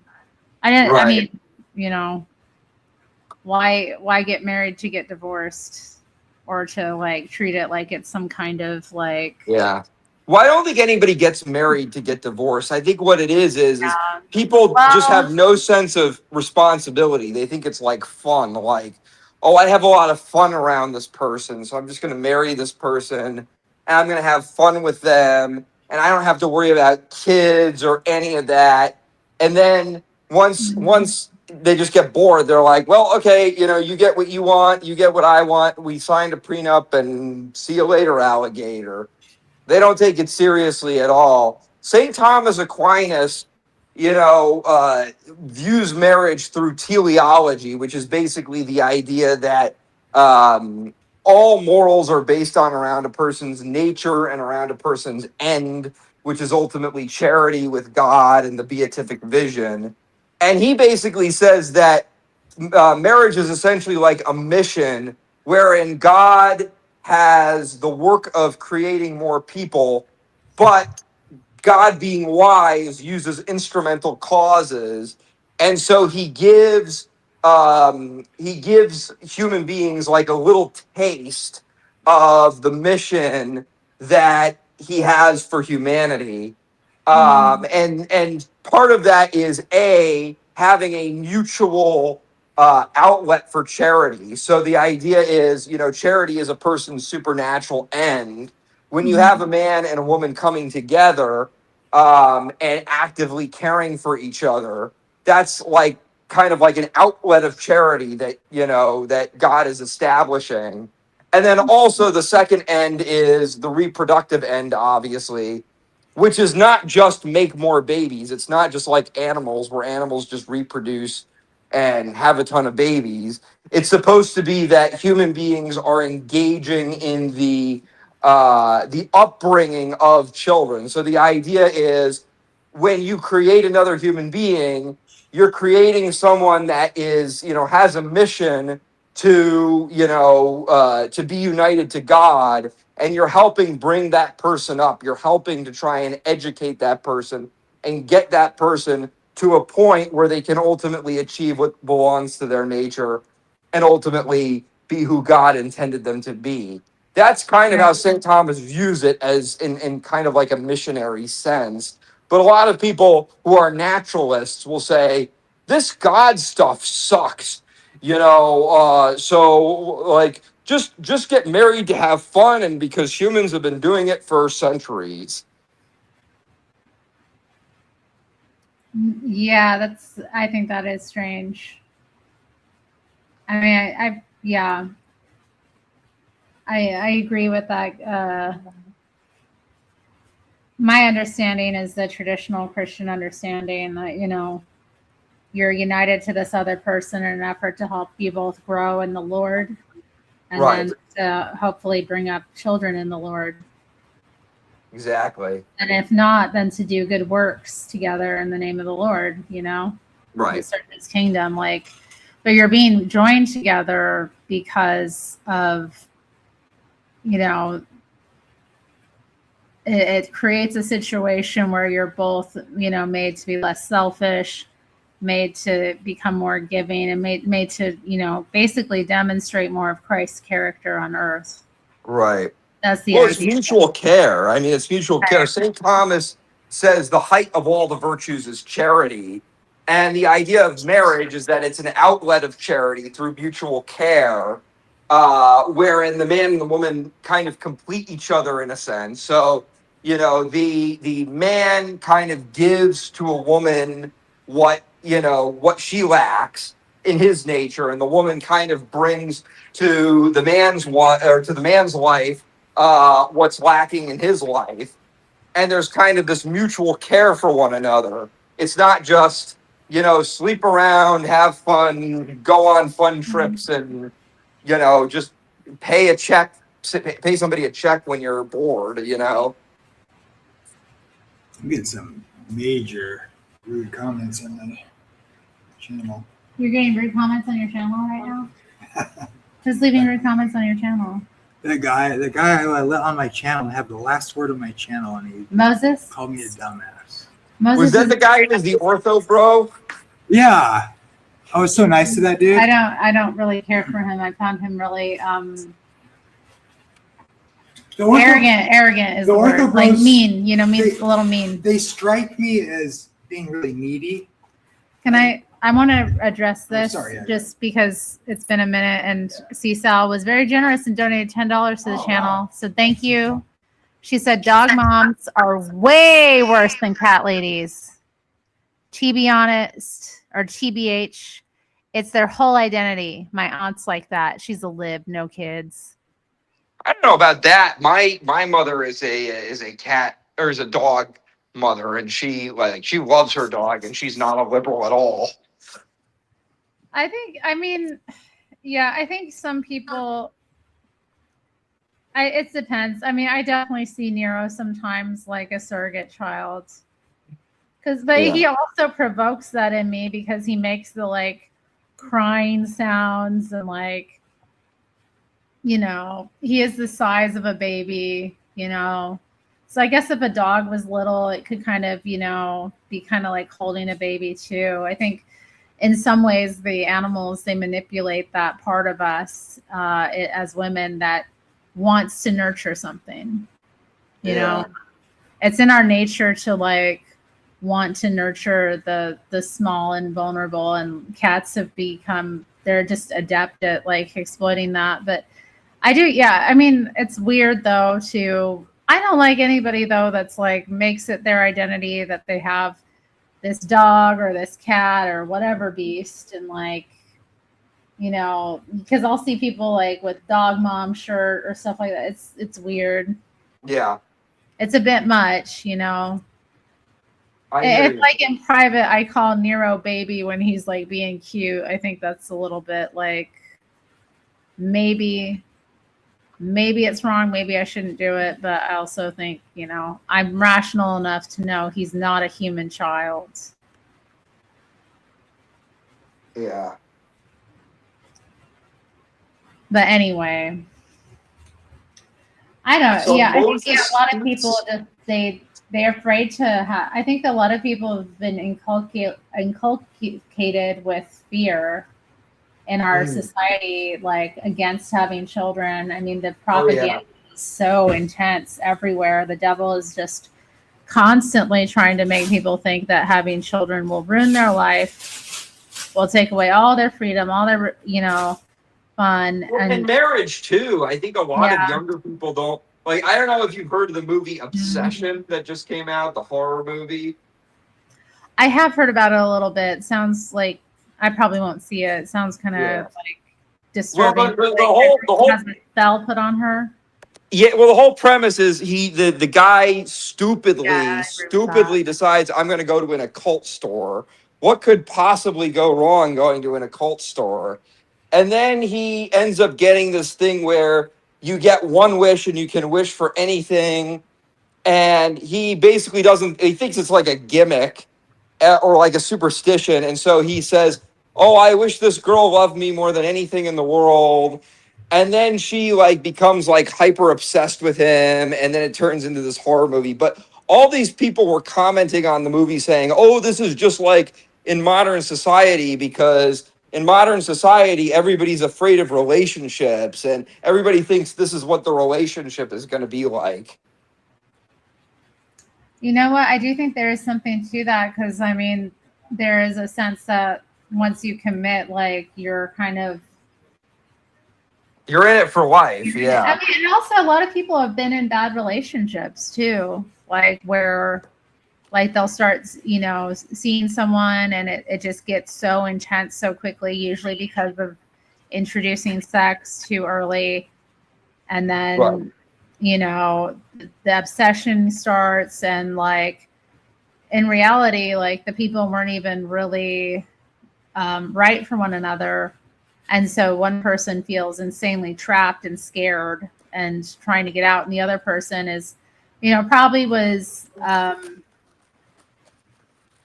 engaging, giving these, I don't know. I think it's common with men and women where like, and this isn't all the time and it can happen the other way, but a lot of women will like, think that like, because they have sex with a guy that, he's going to love them.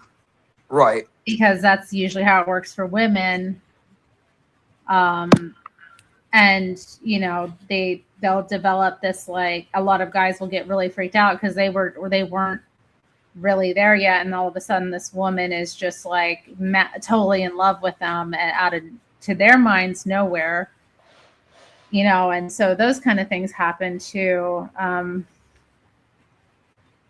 So I do think maybe there is something to that where people are afraid of those experiences because they are traumatizing, Right.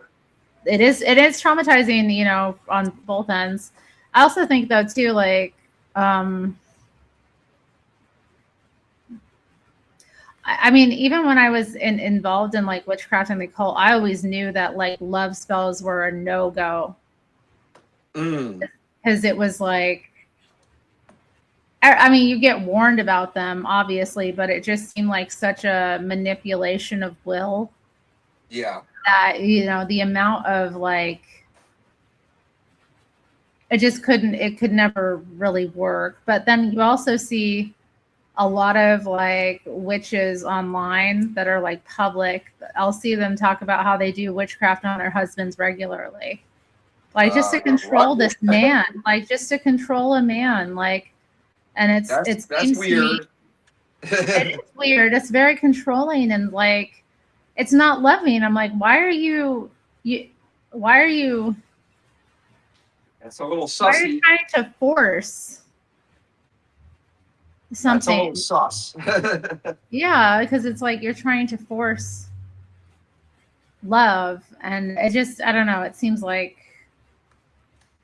yeah, if you mess with that, like you're gonna deserve to have all kinds of manner of horrible things happen. And I think that's the case with like, a lot of relationships in general. Like when people go through these experiences where they have like, someone who's obsessed with them or like too attached, or like they can't get out of a situation that they don't want to be in. I mean,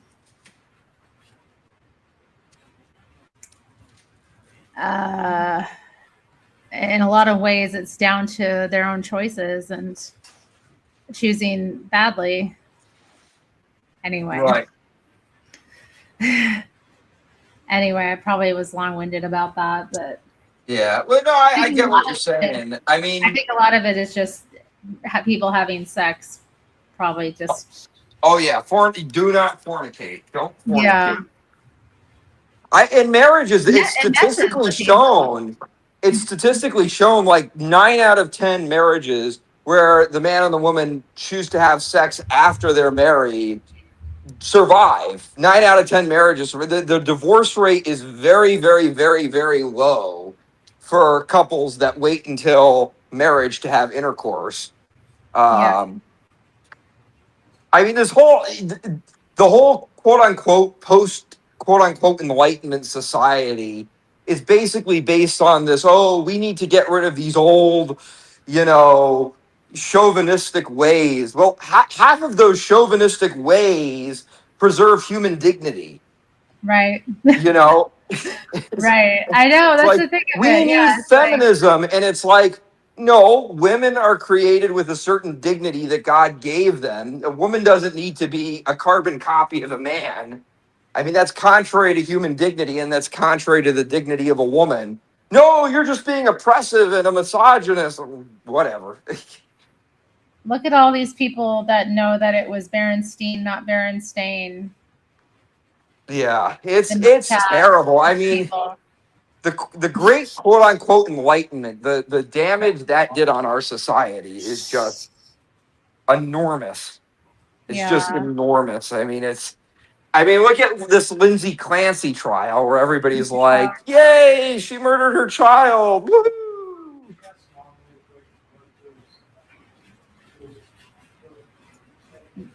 Jamie is asking his mom about the Berenstein Bears because he was making fun of me yesterday because I did a video years ago about the Mandela effect Oh yeah, conspiracy.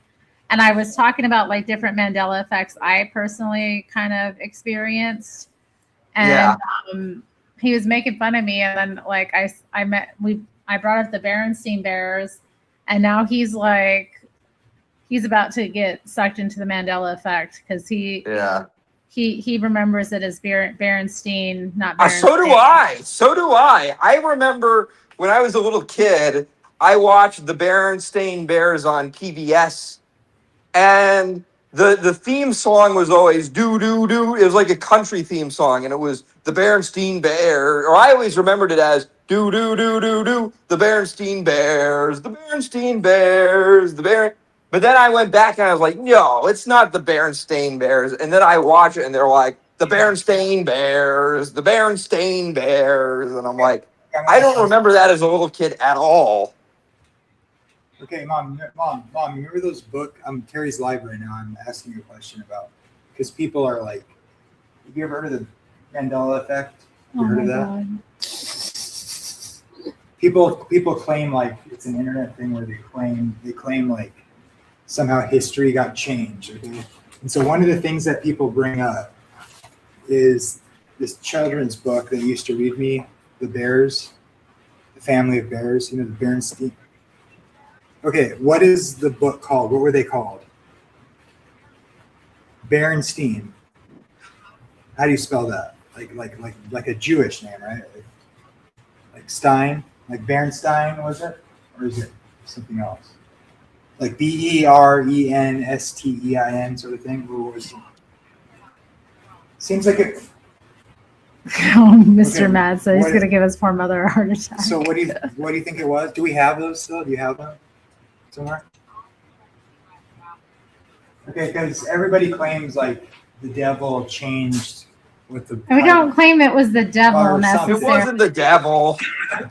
So what? Okay, so my mom says it's like it's Stein, right? Like a Jewish name, like STE. Yes. Well, at least we know we're all from The- the same dimension.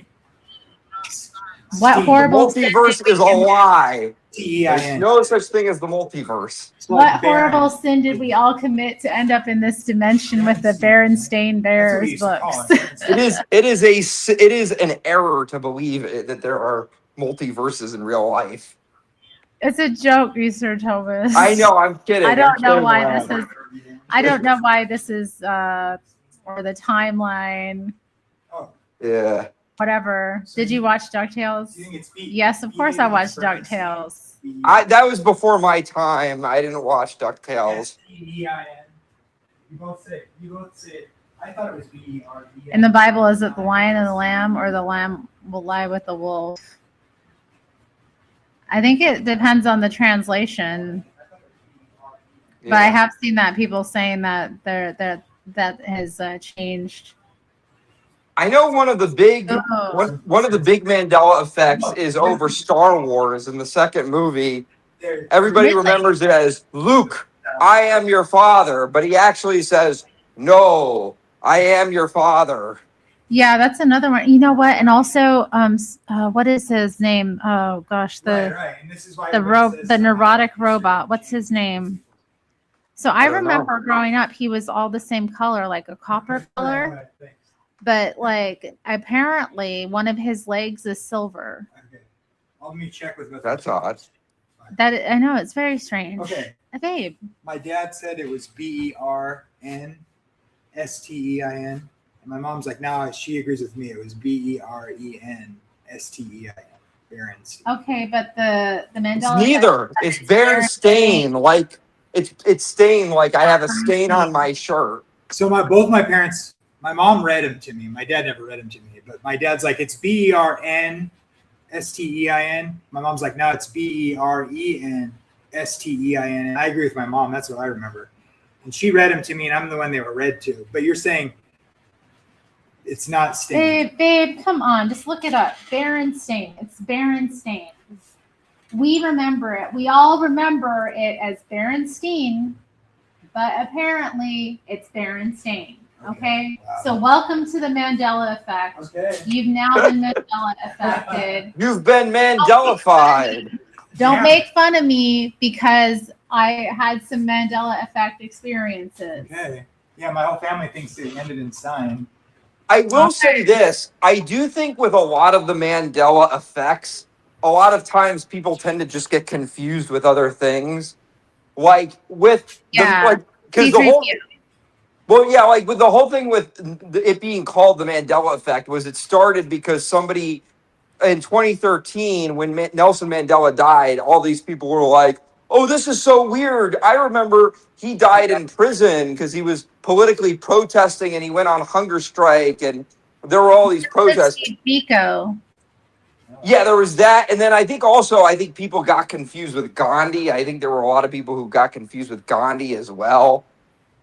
I think there's a lot of different people that are like Mandela who died in prison on hunger strike that people just got their minds confused with. I don't think it was like this weird, ooh. But the Berenstain Bears one is weird. The Berenstain, because I just remember growing up, it was Berenstain. And I remember seeing those books when I was in like elementary school. I remember seeing those books in classrooms. And I remember watching.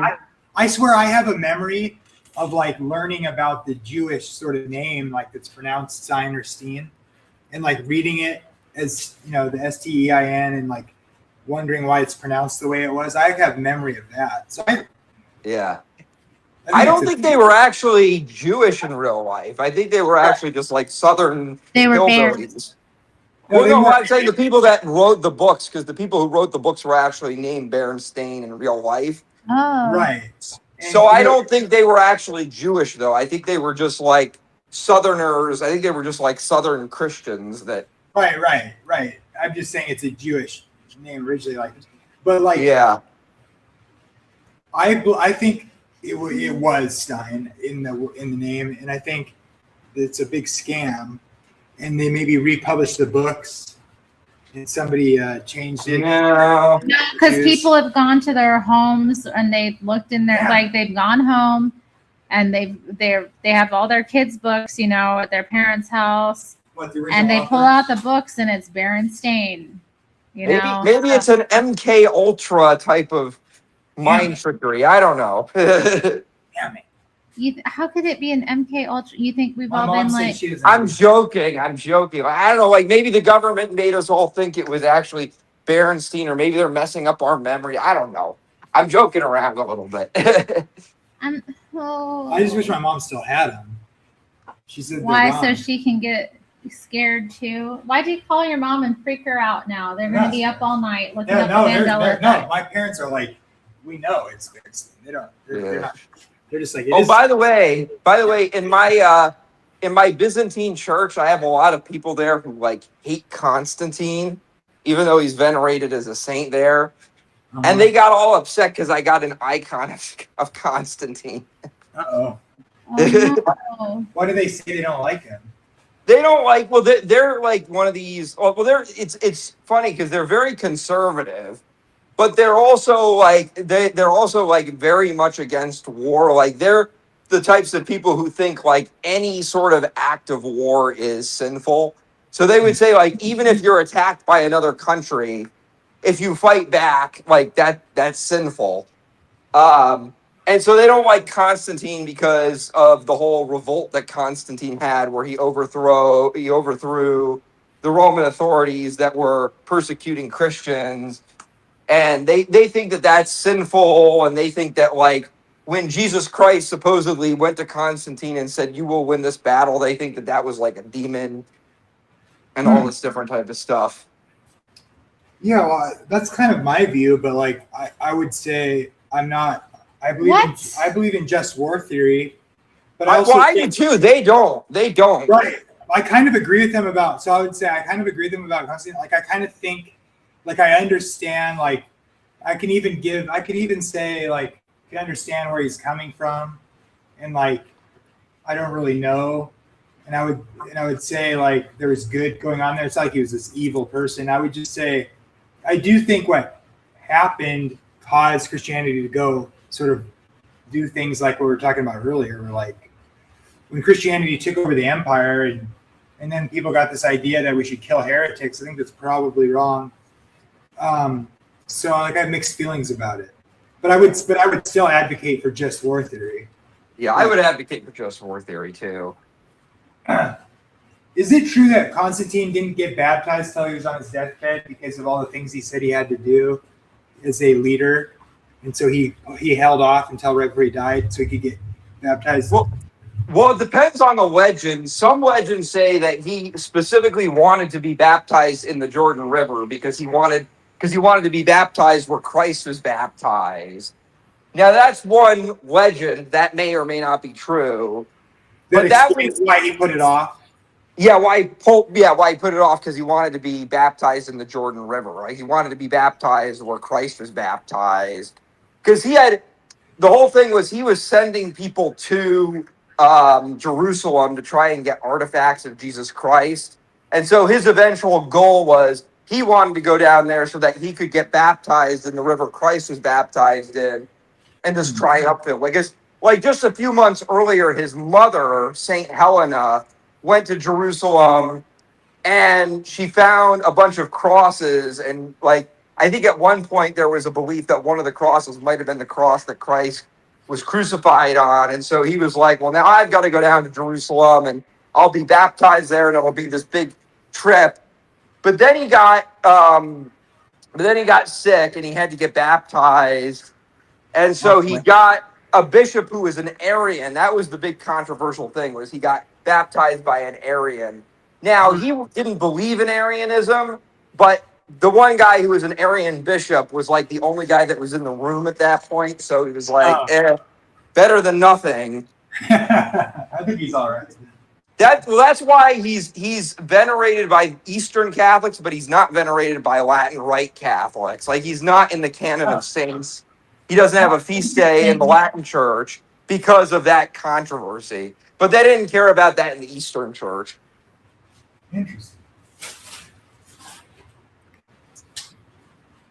I think it's interesting. I think the whole idea of like knowing, like the church being able to like claim someone's a saint, like when you actually consider like you don't really know about someone. Like, what if some of these people are like secretly evil? Like, that seems problematic for like venerating people. Like, then you could argue, well, based on what we know, it makes sense. But like, I would just be like, you know, why not venerate that one dude who is an Adventist that, like, that movie? I guess they kind of did. If Mel Gibson's a famous enough Catholic, I mean, by making that movie of that guy, right? Oh, you're thinking about the Sound of Freedom? No, have you ever seen that one about Mel Gibson made that movie about the Adventist guy who World War II? Oh, yeah, Desmond Doss, yeah. Like, obviously God was with that guy, despite whatever church he's in. Like, oh yeah. I think what St. Thomas would say is God can use anybody to fulfill a mission that he feels he needs to help them out with. I have a great deal of respect for Desmond Doss for being a conscientious objector. Jamie isn't a pacifist. Right. Like, I'm not even a pacifist. Like, but no, yeah, neither am I. But no, but Yoda was asking. Well, I do respect people though that do become conscientious object. I do respect people that do that, especially with Desmond Doss, because Desmond Doss won a lot of awards for saving people's lives. I think he's the first recipient of the Purple Cross, for the first person to receive it without carrying a weapon. Yeah. Which is kind of a big deal, because usually you get it for bravery where you're going. Jamie just said he supports a just war. I know. The concept of a just war. Like that guy is like an old school Adventist, and they just sort of read the simple so KJV version that says "Do not kill" and took it to mean "Don't kill." Well, I mean, a lot of early Christians were pacifists, so I mean, when they were being persecuted, that was a more popular view early on. Yeah. Well, and he volunteered to go to war. It wasn't like he was just drafted and he's like, well, I guess I'll just, I'll just stay out of prison. He like volunteered to serve his country during World War II. Yeah, and he earned the respect of all the people that hated him because, understandably, too, right? Yeah. To be next to this guy who won't carry a weapon, he's going to get me killed.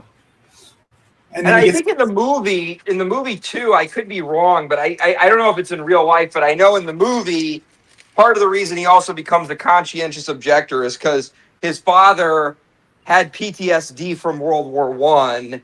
Yeah. And that partially influenced his decision.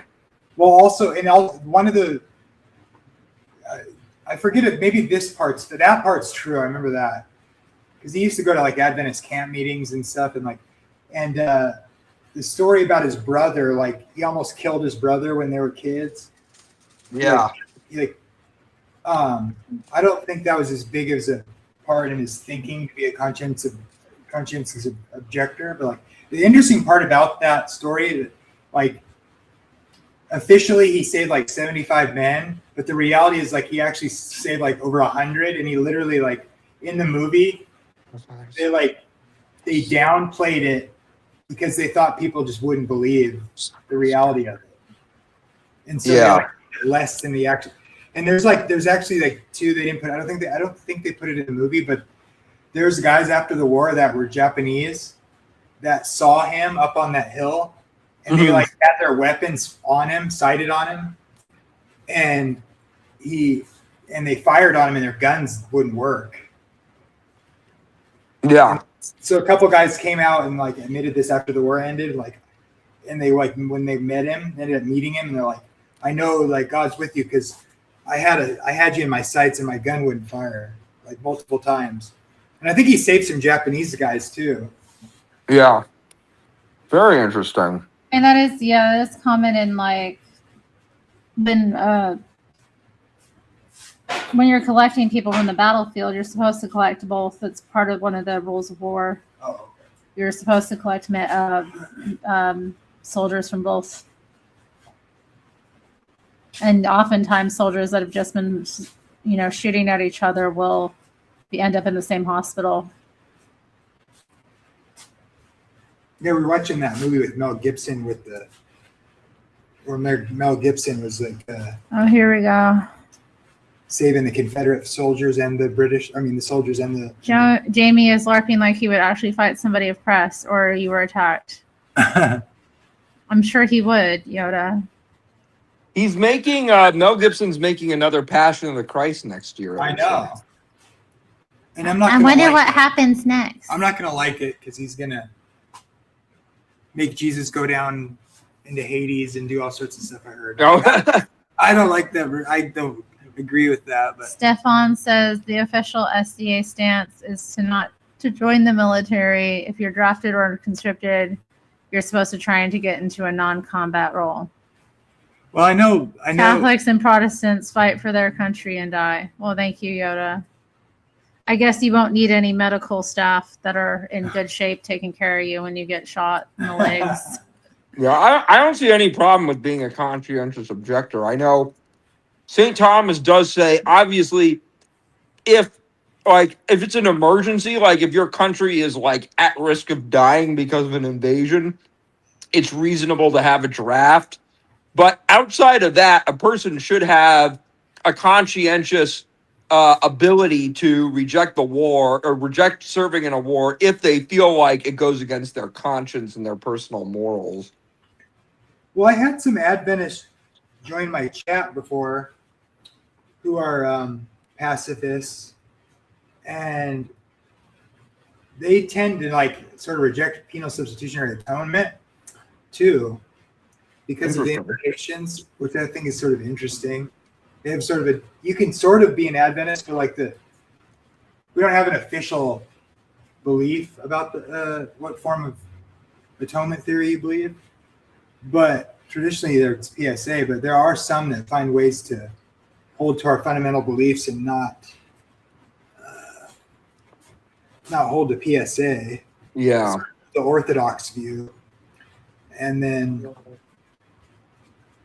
I don't know. Yeah, I know Eric Ybarra, who's a Catholic, wrote a book on PSA, and he was actually a lot more friendly to the PSA position than you would have expected for someone who was a Catholic. Yeah, well, I think you just kind of can't get away from. The thing is, it's like, what do words mean at a certain point, right? It's like, Right. there's implications to certain theologies around PSA. Like, I do not affirm Calvinistic PSA. Right. Jesus, I mean, there is a covenant, and because they disobeyed, and we see Paul's language about the testator and him dying in place of the people because they deserve to die for their disobedience. All that the Lord has said we will do, and then they don't do it, and then Jesus is the testator. And the language about divorcing is the people, and the way Jesus brings forth the new covenant. I don't say you really get out of the idea that Jesus didn't shed his blood in place of the people because of their disobedience to the covenant agreement, which required. Oh yeah, I would say that is absolutely true. That part is absolutely true. So he suffered the penalty in place of the people. Yeah. To make atonement. So that's. Oh yeah, I wouldn't take any problem with that theory at all. Yeah. I know St. Thomas describes it in that manner a lot in the Summa as well. I think the only area where Catholics and like maybe Calvinists might disagree on PSA is probably on obviously the forensic versus ontological justification. Like St. Thomas obviously views justification as God infusing his justice into a person's heart. Whereas, obviously I think Calvin would probably say that, a person eventually grows into justice, but initially when they're justified, it's the Father looking down and seeing the righteousness of the Son in you. So there would be disagreement on that. But I would say in terms of just the notion that Jesus Christ, the debt of sin was laid on his shoulders, and he walked to the cross with that debt on his shoulders. That is something I wouldn't disagree with at all. I would say that's just basic theology. I've gotten into conversations with people that want to deny PSA, but then I'll bring up what I said before, and they're like, they won't deny that. Well, I'm like, well, that is penal and substitutionary form of atonement.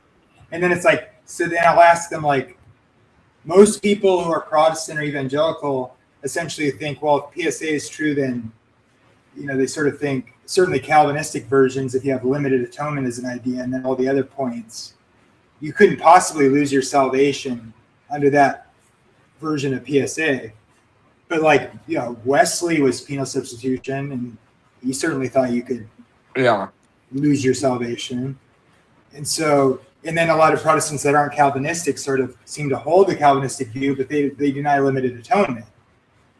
Seems like to me, if the atonement is limited, then obviously the ones he died for are going to be saved. It's so complicated and convoluted. Yeah. So many other people hold on to that sort of Calvinistic view, but then they'll deny Calvinism. But they want to hold on to the perseverance of the saints. Yeah.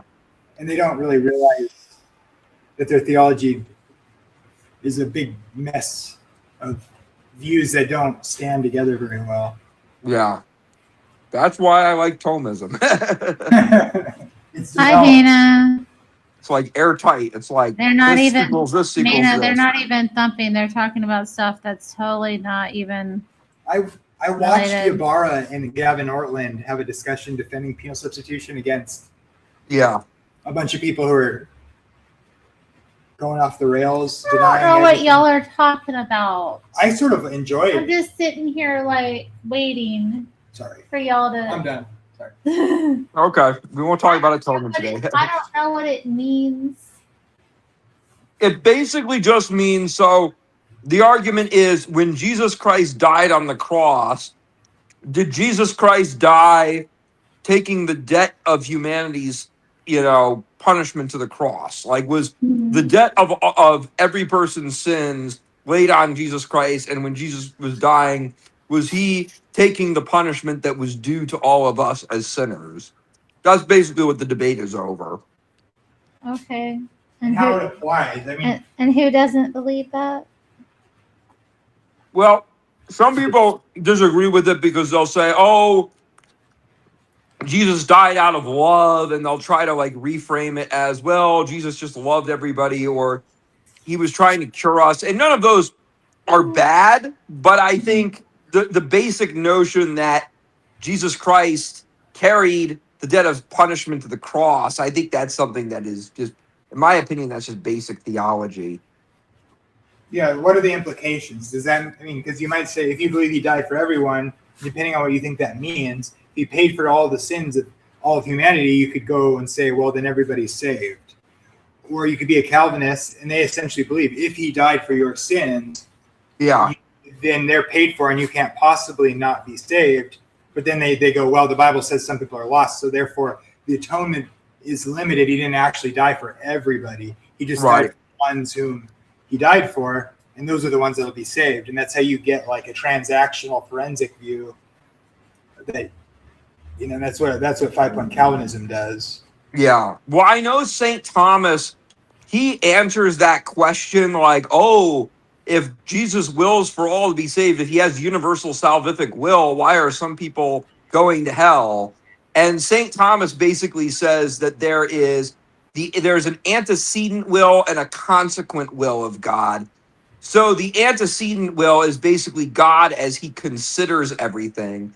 So God, in his goodness and his wisdom, looks at all human creatures, and because of the fall, he takes pity on all of them.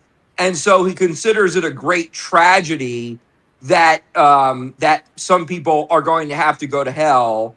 And in that case, he doesn't will for all people to go to hell. It's kind of like in Ezekiel, where God says, oh, do you think that I take any pleasure with seeing any of these little ones burn? But then his antecedent will is, well, because of God's quiddity and his wisdom, he realizes for the sake of his providence that not all people are going to be saved. And so because of that, antecedently, not all people are saved. So that's kind of the division he makes. In This seems to be the that. best way to think of it, or is just say, sorry? The way you get saved through Jesus' death, it makes a way, and it's intended. It's sufficient for all, but it's only going to be. It's only going to apply to take advantage of it through faith, and which includes following Jesus' teaching. Right. And that's what faith is, part of faith. So yeah. I know we're all applicable only to those who follow. Yeah. Okay, I know Father Reginald Garrigou-Lagrange basically defines mercy as being kind of the just disposition, or kind of like the rational disposition of justice, wherein a person makes a decision in pertainance to justice based on the full scale of a person's situation. And so because of that, Father Reginald Garrigou-Lagrange basically says, the reason why God had mercy on humanity even after the fall was because he realized, because of concupiscence, that, it wasn't completely man's fault. But now the reason why people are going to be held accountable now is because Jesus Christ has basically allowed sufficient grace for all men to be saved. So now if a person isn't saved, it's kind of like the ropes dried up. Now all the mercy is kind of, now Jesus, right. Yeah. Jesus has, has given you everything you need to be saved. So at the times of ignorance, but now requires all men everywhere to repent. Right. Exactly. Sort of thing. Oh. All right, babe. What? You done? Tired. Yeah. I think it's time to wrap it up. Good talking. All right. For a while, and it's a school night, so Well, AT, I hope you get your internet sorted out by Friday. I'll say a little I prayer hope so. for Be open you. your door, and it's going to be on the analogy of being. If you want to come on, ask questions about Yeah. the analogy of being. I'll try to understand what it means. I know you explained it to me. I'm going to have to hear it a couple times before I understand. Yeah. But yeah, I'll listen definitely. And if I have questions, I'll join. Or I'll Awesome. be in the chat at least. Awesome. Well, Jamie, what do you think of the analogy of being? yeah, what do you think, babe? Of what? The analogy of being. I forget. Well, then That's it looks okay. like you be there I'll look it up. I gotta. Yeah. He's gonna do a class on it on Friday. Yeah. If the Catholics creek- and ortho if the bros Lord is disagree on smelling it. and the creek don't rise. I can't think Yeah. of what it is. I sort of slipped my mind. I know I've Yeah. heard Some of it. Catholics argue with each other over it, like the Scotists and the Thomists argue over it. I'll look it up. God bless, man. See you later. God bless. Have a great night. Yeah. Here, I'm gonna kick you out, Eastern Thomas, so I can do my Okay, little I'm line. getting kicked. You All have a right. good night. You too. Bye. So let's see.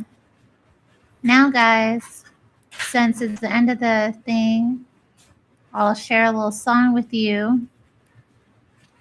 Here's a band I discovered this week called Kloss. They're a Bulgarian band formed in 1986, and they sound like Depeche Mode. So I found me a new band. I'm not excited. I found me a new old band, and I'll play this song for you guys to see the way out. I hope y'all enjoyed the show. And shout out to Ethan Thomas for joining.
All right. Good night, guys. Thanks for being here.